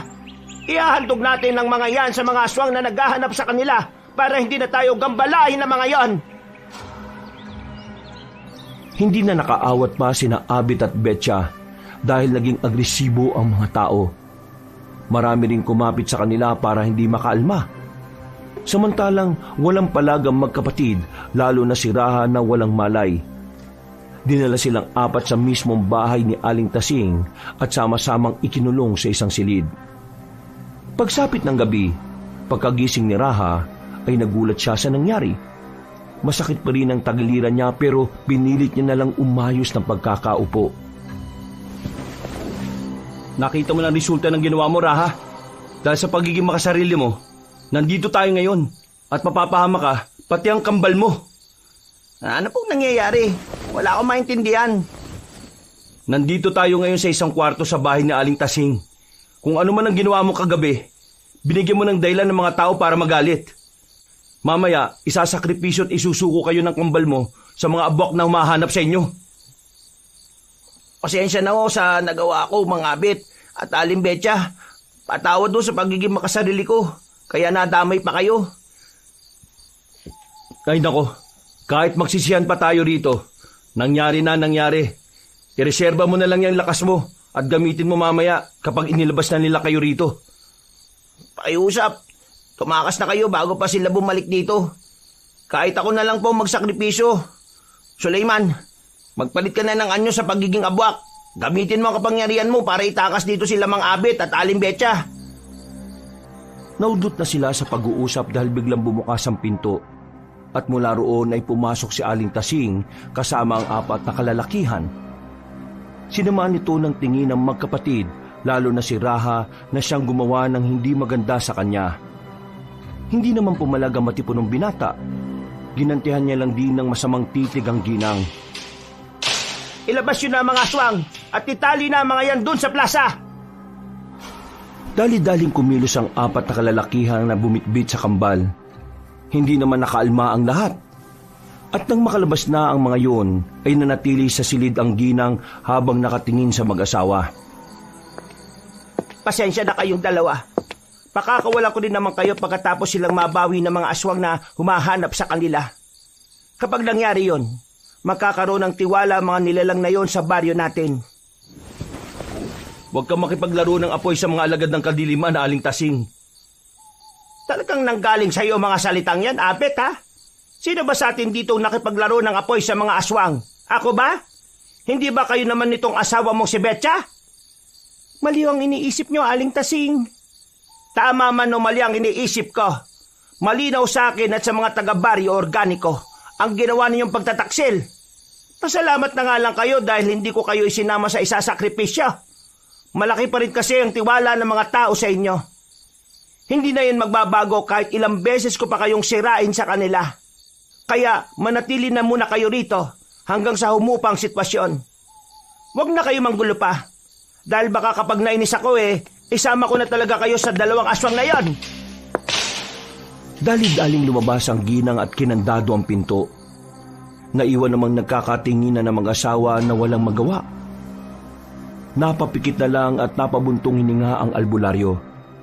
Habang ang babaylan ay umisip ng paraan. Kailangan natin makaalis dito, mahal. Bago pa makuha ng mga abwak ang kambal. Wala na tayong magagawa. Alam kong nararamdaman mo na rin ang papalapit na puwersa ng kadaliman dito sa baryo. Yun nga Kaya kailangan talaga natin makakawala dito. Mahusay ka sa pakikipagsagupa sa mga aswang at alam mo rin kung gaano kalupit ang mga abwak. Oo, naisip ko nga rin yan. Pero paano tayo rito makakawala? Napakahigpit ng pagkakatali nila sa atin, mahal. Kunin mo ng bibig mo itong clip sa buko. Mag-iingat ka lang dahil kapag binaliktad yan, kasing talim ng labahang dulo. Aba, ang galing mo talaga, mahal. Kapag nakakawala tayo dito, at kapag nailigtas natin ang kambal pati ang mga taga-baryo sa panganib, pangako, 1 linggo tayo mag-aano. Dahil dito, ay wala nang inaksayang oras pa si Abet. Dali-dali niya kinuha ng bibig ang klip sa buhok ng asawa. Pagkalaon ay sa kanya to tila idinura sa kamay ng babae.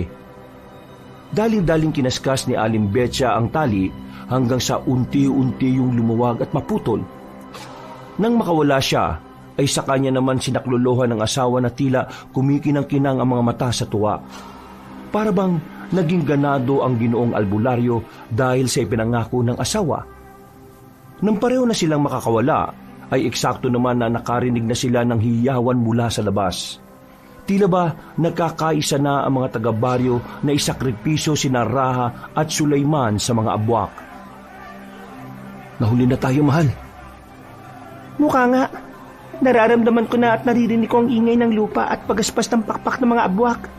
Nandito na sila, mahal. Tumigil ang hiyawan ng mga tao at isang malakas na mga dagungdong sa ilalim ng lupa ang narinig nila. Pagkatapos ay sinundan ito ng isang nakakapangilabot na alulong. Umalingaw-ngaw ito sa buong baryo. At mula sa kadiliman ng gabi ay dumagsa na nga ang dalawang uri ng abwak, ang taong bayawak at ang taong uwak. Mas marami sila, mas mabangis, at mas hayok-ngayok sa sariwang dugo at karni ng tao. Mahal, kailangan na natin makalabas dito.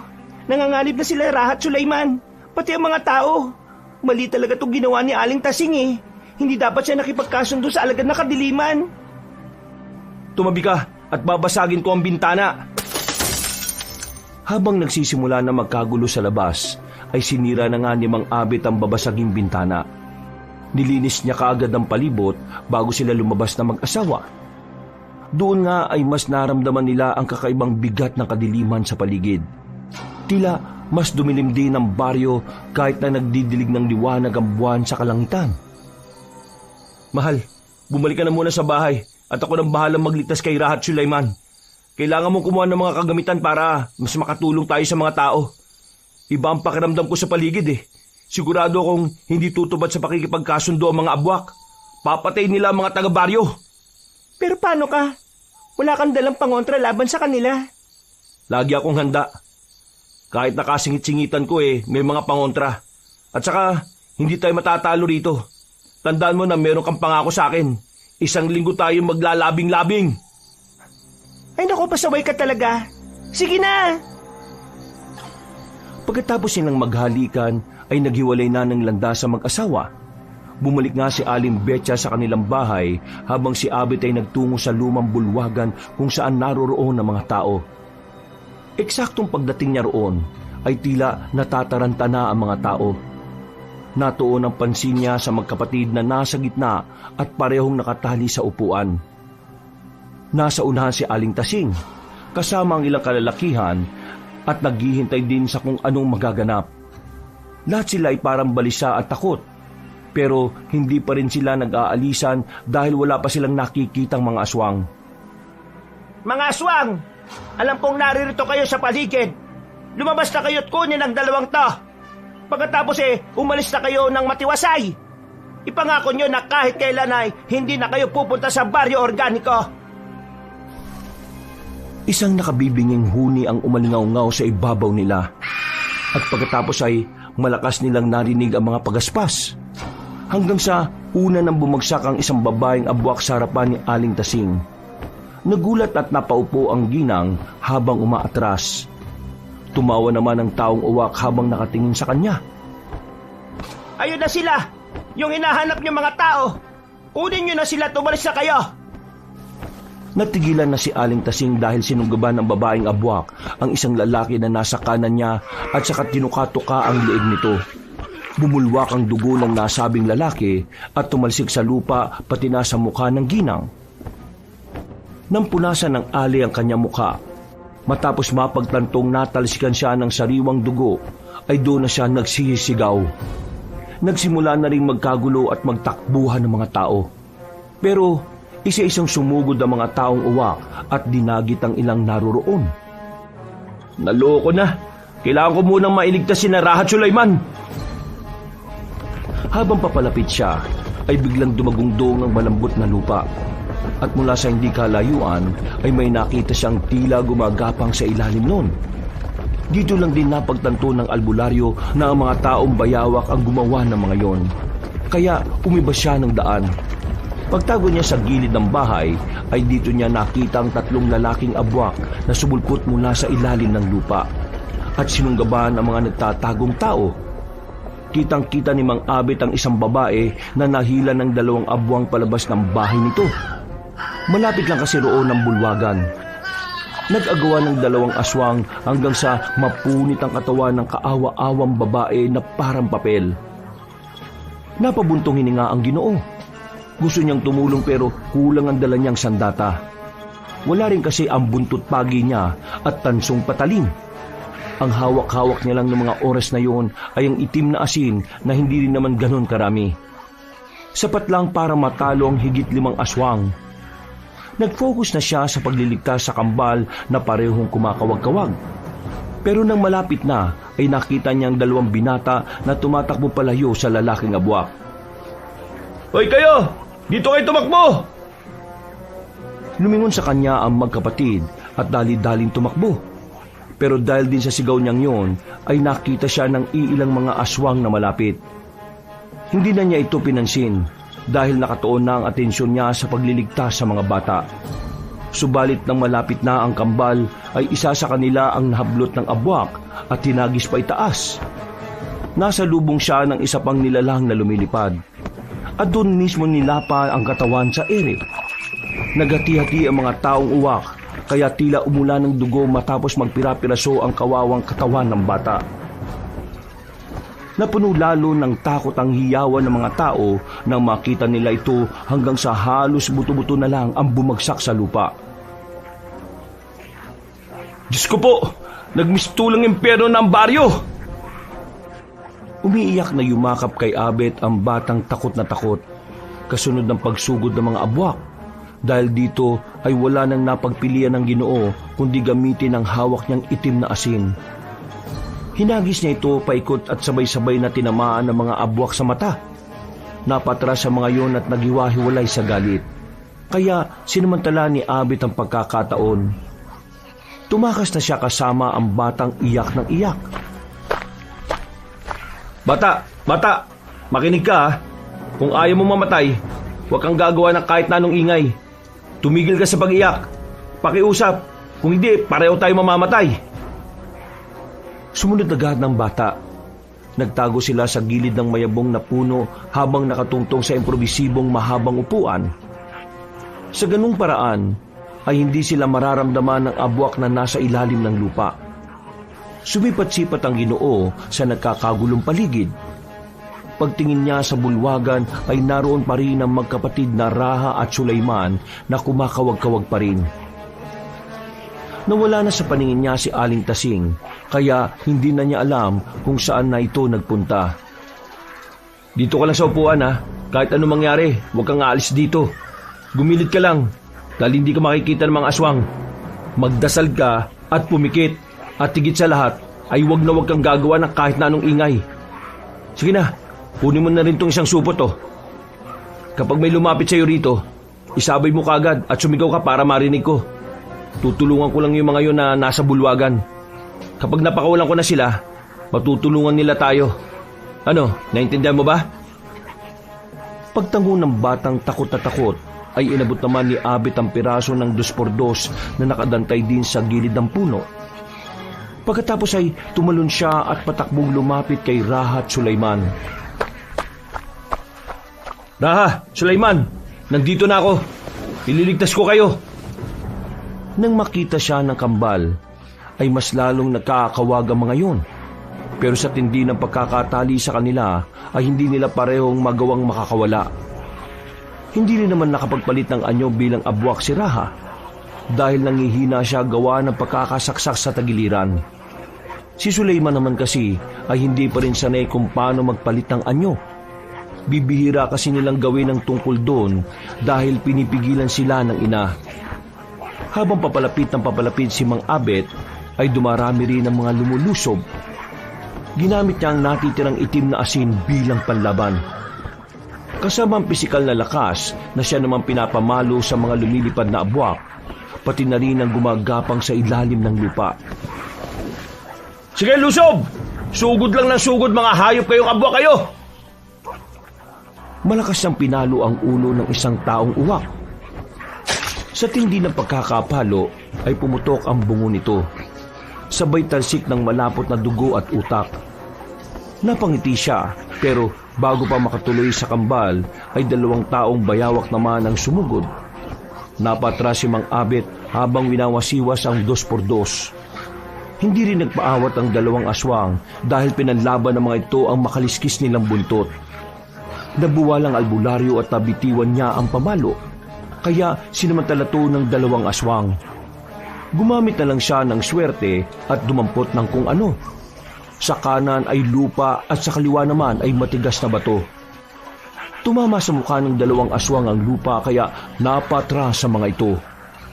Dahil dito ay nakakuha ng magandang pagkakataon ng Ginoo. Lumusob siya sa ilalim ng isa sa mga abwak at pagkatapos ay kinuha niya ulit ang 2x2. Dito ay bigla siyang nakaisip ng kalokohan. Gamit ang pamalo ay hinampas niya ng malakas ang pagitan ng binti ng aswang. Tinamaan ang pinakaiingatang parte ng katawan nito na naghihiyaw sa sakit. Tumayo siya na tuwang-tuwa saka pinalo ang isa pang aswang sa ulo. Pagkatapos ay tinakbuhan niya na ang mga ito. Nang makalapit na siya sa kambal ay una niyang kinalagan si Sulaiman. Nang makakawala na ito ay saka siya tumindig at naging alerto sa paligid. Bilisan mo kalagan ng kapatid mo. Parating ng iba pang mga aswang. Dali! Opo, Mang Abet. Salamat po ha. Saka ka na magpasalamat kapag nakalis na tayo rito. Nakarinig na sila ng huni ng mga taong uwak sa himpapawid. Nang mapatingala si Mang Abet ay nakita nilang pabulusok na ang 2 abwak na babae. Mabuti na lang ay nakakawala na si Raha at dali-daling pinilit na mag-anyong abwak kahit nangihina pa. Pinalaga na matipunong binata ang 2 babaeng abwak. Pareho niyang hinawakan sa mga pakpak ang mga ito at saka ibinalibag sa lupa. Parehong nabali ang ulo ng aswang kaya nawalan ito ng mga buhay. Napalhod naman ang matipunong aswang pagkatapos nito habang sumusuka ng dugo. Ayos ka lang ba, Ra? Oo, ayos lang ako. Huwag mo na munang pilitin ng sarili mo mag-anyong abwak ha. Baka kumapano ka pa. Saka na kayo magkumustahan. Tara na, doon tayo. Babalikan ko yung bata. Sumunod na magkapatid na inaalalayan ng isa't isa. Sakto naman na sumalubong sa kanila ang 2 taong bayawak na pinalo ni Mang Abet sa ulo at sa maselang parte. Galit na galit ang mga yon na nagmamadaling sumugod. Mabuti na lang ay muling ginamit ni Raha ang kanyang lakas. Makasabayan niyang sinuntok sa tiyan ng 2 kalaban. Tumagos ang kamao niya sa likod ng mga ito at pagdukot ng mga kamay niya ay pareho yung humandusay sa sahig. Napasok na naman ng dugo ang matipunong aswang pero wala silang nagawa kundi umasa sa lakas nito. Parami na kasi ng parami ang mga abwak sa paligid at umaalingaw-ngaw ang paghiyaw ng takot at saklolo ng mga taong walang kalaban-laban. Pagbalik nila sa gilid ng mayabong na puno ay napatanga si Mang Abet dahil wala na ang batang iniligtas niya kanina. Oh, saan na nagpunta yung batang yun? Sabi ko wag siyang aalis dito eh. Mang Abet, sa taas po ng puno. Nang mapalingon silang 3 doon, ay kitang-kita nila kung paanong lamunin ng buo ng taong bayawak ang walang kalaban-laban na bata.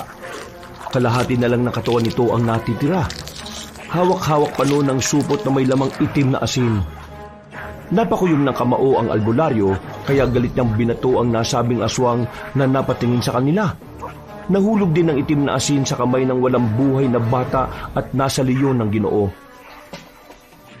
Pagdura ng halimaw sa natitirang katawan ng kaawa-awang biktima ay saka yun lumusob sa kanila. Pero galit itong hinagisa ni Mang Abet ng itim na asin. Napuwing at nagkakakawag sa init ang kalaban kaya hindi na rin nag-asaya ng oras si Raha. Sinuntok niya sa ulo ang aswang. Butas sa mga mata nito na humandusay sa lupa.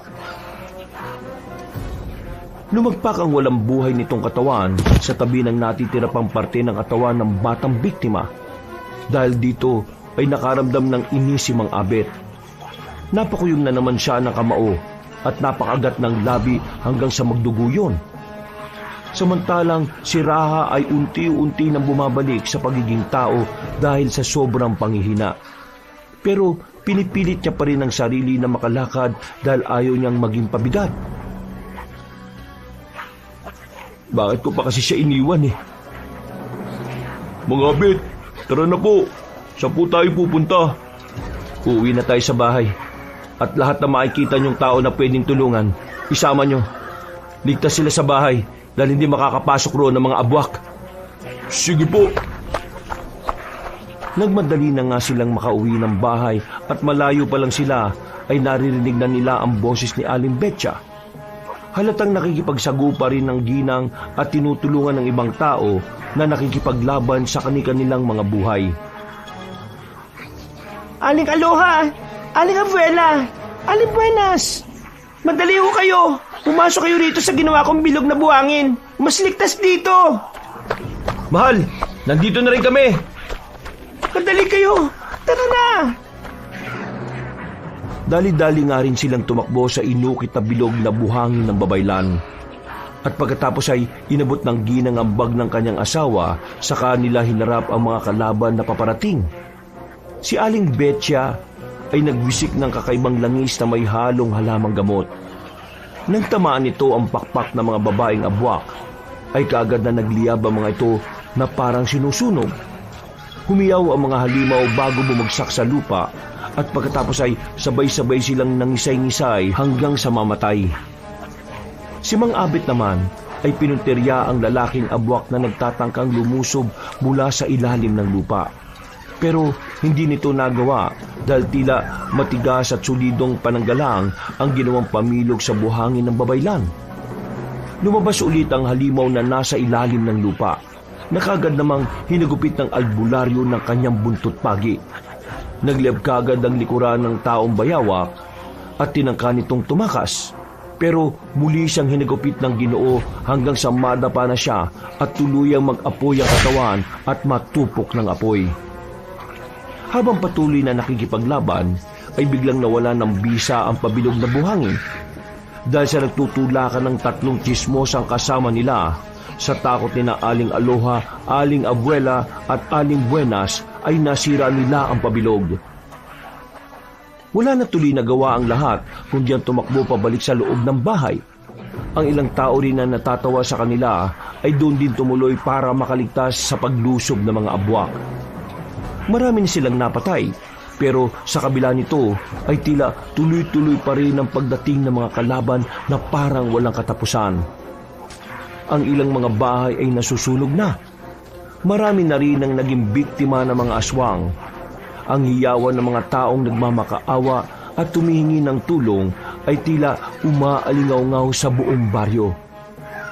Mula sa bintana ay nanlulumang pinagmasdan ni Mang Abet, Aling Betcha, Raha at Sulaiman ang kaguluhan sa labas. Ano na pong gagawin natin? Siguradong hindi sila titigil hanggat hindi nila kami nakukuha ni Raha. Total, tayo naman ang kailangan nila. Kaya harapin na natin sila, Sulaiman. Gawin na natin ang gusto nila. Pasensya na, Raha, pero hindi ko kaya eh. Ayaw ko maging katulad nila. Pero ito lang ang tanging paraan para matapos to. Tama ang sinabi mo. Dapat naman talaga na sa una pa lang ay naisip nyo na yan. Hindi kayo nagpunta rito sa baryo namin. Hindi magkakaroon ng gulo. Anong ginagawa mo rito? Abet naman, hindi ako ang kalaban dito. Ang 2 kambal na yan na kinupkop nyo ni Betcha. Sumama na sila roon sa mga aswang na yon para manahimik na tayo. Kasalanan naman nila to eh. Kayo ring mag-asawa. Kung hindi nyo sila kinupkop, hindi magkakagulo ng ganito. Naririnig mo ba sinasabi mo, Aling Tasing? Nakalimutan nyo yata na nandito ka ngayon sa pamamahay namin. Huwag kayo mag-alala. Pagkaalis ng mga aswang na yan, hindi nyo na ako makikita rito. Kayo mga nakatunganga lang dyan. Ano pang hinihintay nyo? Ilabas nyo na yung kambal na yan para makuha na sila ng mga aswang at umalis na ang mga yan. Tumigil ka, Aling Tasing. Matagal ko nang gustong gawin sa'yo to para matauhan ka eh. Lumagutok ang malakas na sampal ni Betcha sa pisngi ni Aling Tasing. Dahil dito ay nagulat ang lahat sa nangyari, lalo na ang mga kumari ng ginang na may masamang ugali. At lahat ay napatanga, pero kitang-kitang mukha ng karamihan na tila nakontento sa ginawang yun ng babaylan. Para bang naiganti sila sa pambabastos at panlalait noon ng nasabing babae. Sana magising ka na sa katotohanan dahil sa ginawa mo. Pagbabayaran mo to ng malaki sa akin, Betcha. Pagkatapos ng pangyayaring ito, sinisiguro kong magbabayad kayo ng asawa mo at mapapalis kayo sa baryong ito. Wala na akong pakialam sa galit mo. At bago ka magalit sa amin ng asawa ko o kahit kanino rito, siguraduhin mo munang mabubuhay ka bago sumikat ang araw. Makinig kayong lahat. Kahit isuko natin si Rahat Sulaiman, hindi natitigil ang mga aswang sa pagsalakay. At lilinawin ko lang, hindi mangyayari mga ito kung hindi nakipagkasundo ang tinitingala ninyong si Aling Tasing sa mga alagad na kadiliman na sumasalakay sa atin ngayon. Hindi totoo sinasabi mo. Huwag ka na magkaila. Pinaalalahanan ka namin na huwag ka makikipaglaro ng apoy sa mga alagad na kadiliman eh. Pero dahil sa kasakiman mo, tinuloy mo pa rin. At ngayon nadadama yung mga inosenteng tao dito sa baryo. Huwag akong sisihin niya dahil kayo mag-asawa ang may kasalanan. Kung hindi nyo dinala ang kambal na yan dito, wala na sanang gulo. Kung hindi ka lang mapagmataas at mahilig magmarunong sa mga bagay na hindi mo naintindihan, hindi na to mangyayari. Alam mo, kahit magsisihan pa tayo dito na magsisihan, huli na ang lahat dahil sinalakay na ng mga aswang ang baryo. Marami nang namatay at mamamatay. Sa gitna ng pagtatalo, bigla silang nakarinig ng malakas na dagundong ng lupa mula sa labas ng bakuran. Karamihan sa kanila ay napatingin sa malaking bintana at mula sa hindi kalayuan ay kitang-kita nila kung paanong mayugyog ang mga puno. Para bang may kung anong nilalang mula roon ang papalapit ng papalapit sa kanila. Ang ilan din sa mga aswang na taong uwak ay papasugod na rin pati ang mga taong bayawak. Maya-maya pa ay tuluyan ang nabuwalang 2 puno sa harap ng bakuran at walang ano-ano. Mula sa makapal na usok ay lumabas ang isang dambuhalang taong bayawak. Parehong nanlaki ang mga mata nilang lahat dahil sa nakakatakot na anyo ng nasabing halimaw na 8 talampakan ng taas. Mas gulat na gulat ang kakambal dahil kilala nila ang nasabing nilalang. Ang kanyang katawan ay natatakpan ng makapal na kaliskis. Ang mga mata naman ay naglalagablab na pinaghalong pula at dilaw. Habang ang mga kuko ay mahaba at kumikislap kapag tinatamaan ng liwanag galing sa buwan. Sa bawat pagakbang ay tila nayayanig ang kalupaan. Raha! Sulaiman! Mga anak ko! Bumalik na kayo sa akin. Uminom kayo ng sariwang dugo at kumain ng sariwang karne ng tao dahil hindi kayo makakatakas sa inyong kapalaran. Nanginginig ang kalamnan ng kambal dahil sa binikas ng dambuhalang taong bayawak. Ang lahat naman ay natakot din maliban sa mag-asawang manggagamot na matikas na nakatingin sa halimaw. Gusto niyo ba bang ubusin ko ang lahat ng tao dito sa baryo? Sa bagay, mauwi rin naman sa gano'n ang lahat dahil kapag nakatikim na kayo ng sariwang karne at dugo ng tao, siguradong kayo na mismo ang papatay sa mga taong nandyan sa loob. Kaya mga anak, bumalik na kayo at tanggapin ang inyong kapalaran. Huwag kayong tumulad sa nanay niyong matigas ang ulo para hindi na tayo humantong sa kamatayan. Pinatay mo ang nanay namin, kaya hindi kami tutulad sa iyo o sa inyo. Aling Betcha, mga abit, ayaw ko pong sumama sa kanila. Ayaw ko maging aswang. Ayaw ko maging katulad nila. Umiiyak na yumakap si Sulaiman kay Aling Betcha at nang makita ito ni Lakan ay lalo siyang nanggalaiti. Kung ganon, uunahin kong patayin ang mga taong yan bago ko kayo hilahin pabalik sa kuta. Umalulong ng malakas si Lakan na sinundan din ng kanyang mga alagad. Natakot naman ang lahat ng taong nasa loob ng bahay para sa kani-kanilang mga buhay. Pagkatapos ng nakakakilabot na alulong, ay mabilis na sumugod si Lakan. Pero pagpasok niya sa bakuran, ay biglang nagliyab ang mga kamay niya at nasunog. Ngumisi siya at tumingin sa mag-asawang manggagamot na nakangisi rin sa kanila. Ha! Aba, mukhang galing sa lumang kalaman ng salamangkang ginamit nyo ah. Bibihira ang may kakayahang katulad sa inyo. May matinding pangontra laban sa katulad kong matataas na uri ng aswang. May alam ka rin pala sa mga salamangkang damuho ka. Karispe-respeto ka rin pala kahit papaano no? Lakan ang pangalan ko. Salamat at tinanggap mo ang kaalaman ko sa lumang salamangka. Kaya alam kong batid mo rin na limitado lang ang ganitong klase ng kapangyarihan. Mga magigiting kong alagad, isakripisyo niyo ang inyong buhay para masira ang harang sa bakuran ng albularyo. Nang sa ganun mangyari ang gusto natin. Kukunin natin si Ra at Sulaiman at gagawing isang matatag na mga buwak. Sabay-sabay na umungol ang mga taong uwak at taong bayawak, at pagkatapos magkakasunod silang lumusog. Hindi nila alintana ang nakamamatay na pananggalang sa bakuran ng mag-asawang manggagamot. Mula sa loob ng bahay ay kitang-kita ng mga tao kung papaanong mag-abot ang mga aswang sa pagpupumilit na pumasok. Sa kabilang banda ay tuwang-tuwa naman si Aling Tasing sa pag-aakalang magagapi ang lahat ng mga kaaway. Ang tatangan nila! Magpapakamatay silang lahat kahit na alam nilang hindi sila makakapasok. Ang galing nyo talaga, Abet at Betcha. Sana magbati-bati na tayo.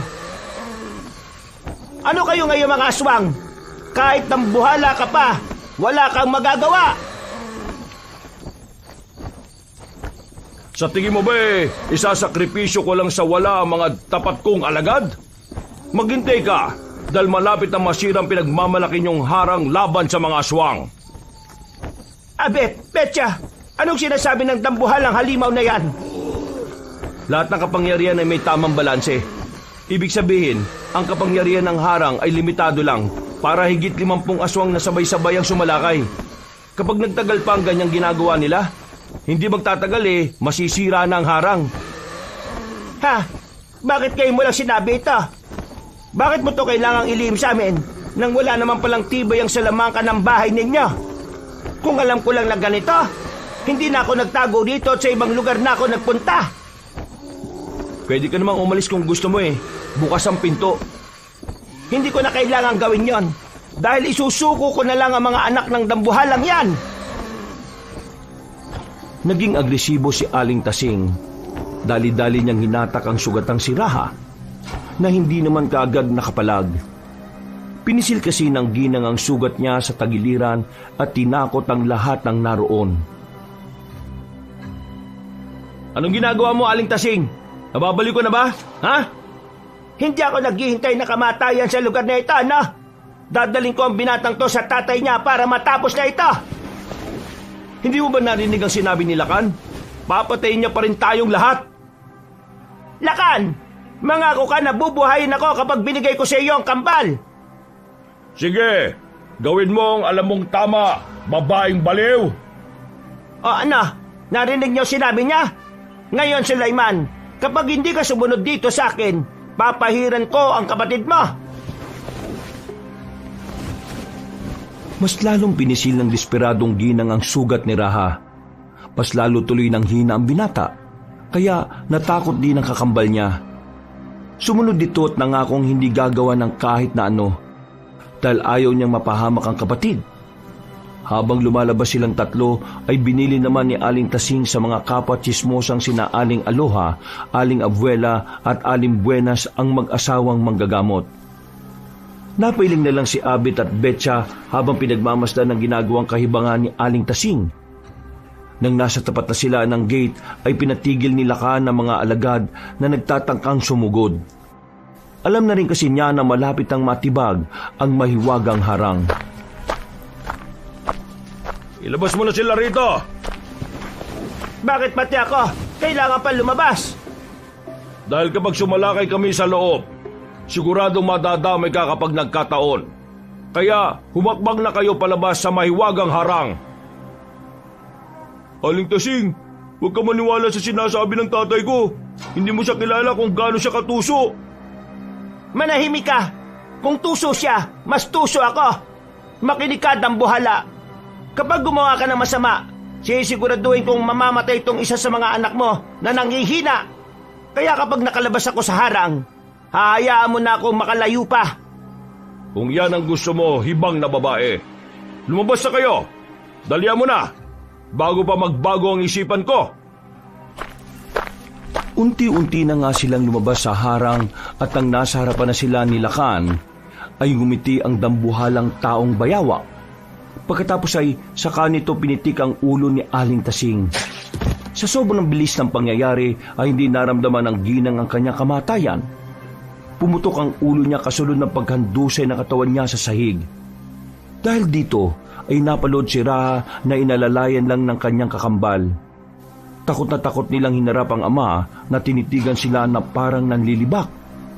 Pagkalaon ay sakayon muling bumaling sa mga tao sa bahay na nagulat sa nasaksihang pagpatay kay Aling Tasing. Kasunod nito ay nakarinig sila ng tila nababasag na tunog. Hanggang sa umungol na sa tuwa ang natitirang aswang na hindi na rin lalagpas sa 10. Mga natira sa mga tapat kong alagad, patayin nyo na ang lahat ng tao sa loob ng bahay. Sira na ang maiwagang harang. Hindi kami papayag na basa-basa na lang mapatay. Ipagtatanggol namin ang mga tao sa baryong to, kahit anong mangyari. Mabuti na lang kanina, habang abala si Aling Tasing sa pakikipag-usap, ay pinatago na nila sa basement ang mga tao. Meron din kasi yung bukod na pananggalang. Sumalaki na kaagad si Abet gamit ang natitirang mga sandata na meron siya. Wala na siyang inaksayang oras. Siya ang nakipagtagisa ng lakas sa dambuhalang taong bayawak, habang ang asawa niya ang nakipaglaban sa mga natitirang abwak.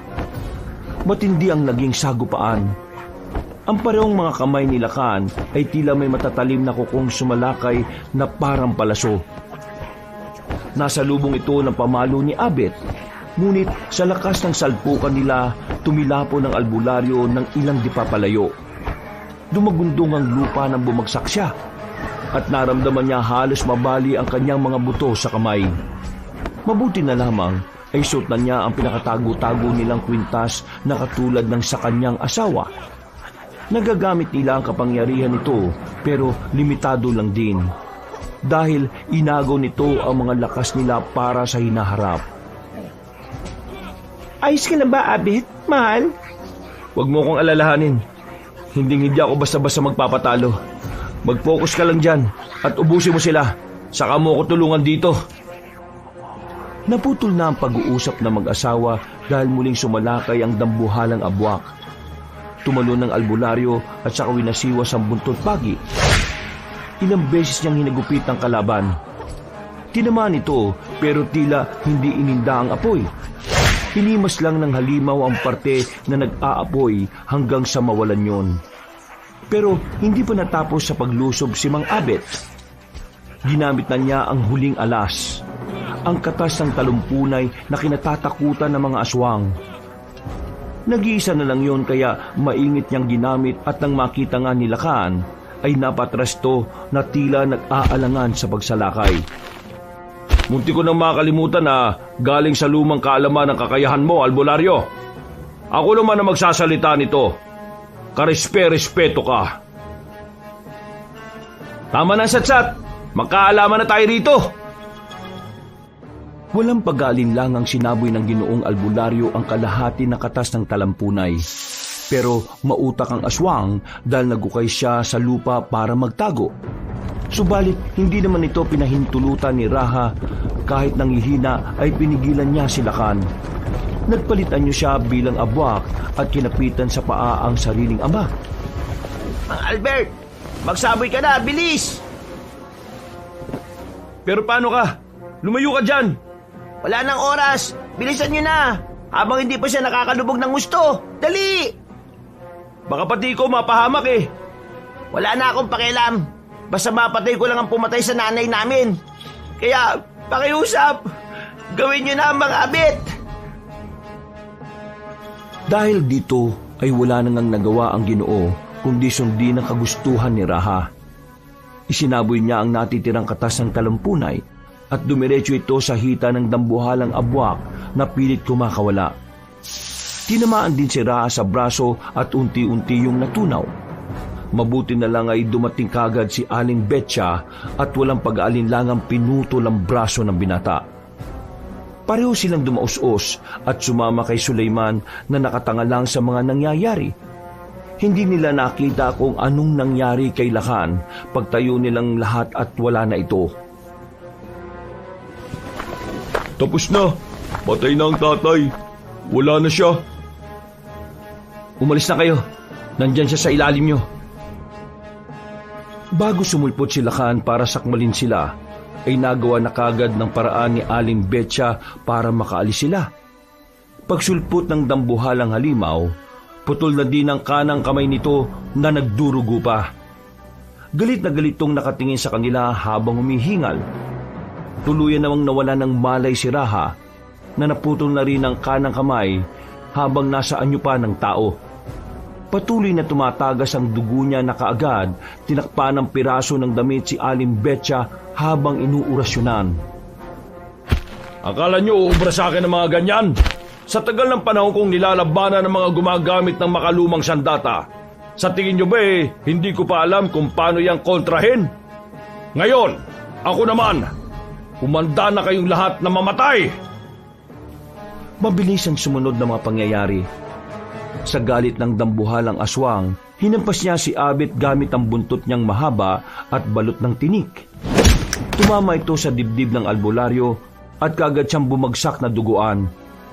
Hindi kagad nakatayo ang Ginoo dahil ramdam niya ang mga nabaling buto sa paa. Abet! Diyos ko po! Gumisi si Lakan at saka sumugod kay Betcha. Dinakma niya ang babaylan sa buhok at hinagis, tumama ang ginang sa dingding ng kanilang bahay dahilan para mabuwal yun. Na mabuti na lang din ay suot niya ang kwintas na siyang proteksyon. Pero napaubo pa rin siya ng dugo sa lakas ng ginawa ng kalaban.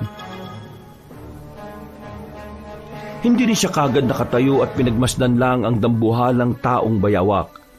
Nadahan-dahan siyang lumapit kay Raha at Sulaiman. Mga anak, tanggapin niyo ang inyong kabalaran. Tikman niyo ang laman ng tao pati ang sariwa nilang dugo. At makakaramdam kayo ng lakas na hindi niyo pa nararanasan sa buong buhay ninyo. Kitang-kitang takot sa mukha ni Sulaiman habang nakayakap sa kambal na walang malay.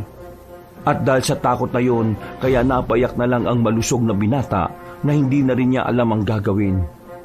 At bago tuluyang maabot ni Lakan ng kambal, ay pilit na bumangon si Abet. Hinawakan niya ang kwintas at ginamit ang lahat ng lakas niya para matalo ang kalaban. Sinabayan to ng matinding orasyon ng kanyang asawa hanggang sa tila magliwanag siya. Dinampot niya ang batong kasing laki ng kanyang kamao at dito niya ibinuhos ang lahat ng kapangyarihang naipon mula sa kwintas at sa orasyon ni Aling Betcha. Buong puwersa niyang binato ito at sa sobrang lakas ay hindi rin namalayan ni Lakan na tumagos na sa dibdib niya ang nasabing bagay. Bumulwak na lang ang itim na dugo sa kanyang dibdib habang unti-unting naghihingalo. Hindi ako po pwedeng mamatay. Hindi pwede. Tanggapin niyo na lang ang katapusan niyo. Talo na kayo. Raha, Sulaiman. Pagkapang na lumapit si Mang Abet, bitbit ang buntot pagi at nang nasa tapat na siya ni Lakan, ay sakto niya tong hinagupit dahil wala ng lakas. Nang dumampi sa balat ng dambuhalang abwak ang nasabing sandata, ay unti-unti nang nagliyab. Napahiyaw ng gusto ang aswang at nagkakawag pero sa huli ay tuluyan na tong nawala ng buhay. Lalong napayak ng gusto si Sulaiman habang may pitan niyakap ang kapatid. Kitang-kita niya kasi kung paano silang pagmasdan ng ama bago tutupukin ng apoy hanggang sa maging abo sa kawalan. Abet, mahal, ayos ka lang ba? Tapos na talaga asawa ko. Yung pangako mong 1 linggo tayong maglalabing-labing Ay naku, puro ka talaga kalokohan. Kahit kailan. Asawa ko? Oo na, tutuparin ko na yung sinabi ko. Basta mabuhay ka lang at magpagaling ka ng gusto. Nangihinang humandusay sa lupa si Abet. Duguan ang kanyang katawan at maraming nabaling buto pero tagumpay naman nilang natalo ang mga abwak. Hindi lang nila nailigtas ang kambal kundi pati na rin ang buong baryo organiko. Pagkatapos ng insidenteng yun ay marami nang humingi ng tawad sa mag-asawang manggagamot. Dahil sa katawan ng tiwala pero hindi naman nagtanim ng sama ng loob ang dalawa. Napasalamat din ang kambal dahil tuluyan na silang matatahimik na magkapatid. Marami man ang nagbuwis ng buhay pero masaya pa rin ang kinalabasan ng lahat dahil natuto ang bawat isa sa pagkakamaling tinulungan din ni Mang Abet at Aling Betcha at sina Raha at Suleyman. Natuluyang makakalaya sa pagiging isang abwak. Maraming proseso ang nangyari at umabot pa ng halos ng 5 taon bago tuluyang makalaya ang kambal sa sumpa. At nang maging normal silang mga tao, ay naging mga apprentice sila na mag-asawa. Si Raha bilang isang albularyo at si Suleyman naman ay bilang isang babaylan. Sa pagdating ng panahon, ang kambal na manggagamot na ang tumulong sa mga baryong sinasalakay ng mga aswang. Wakas,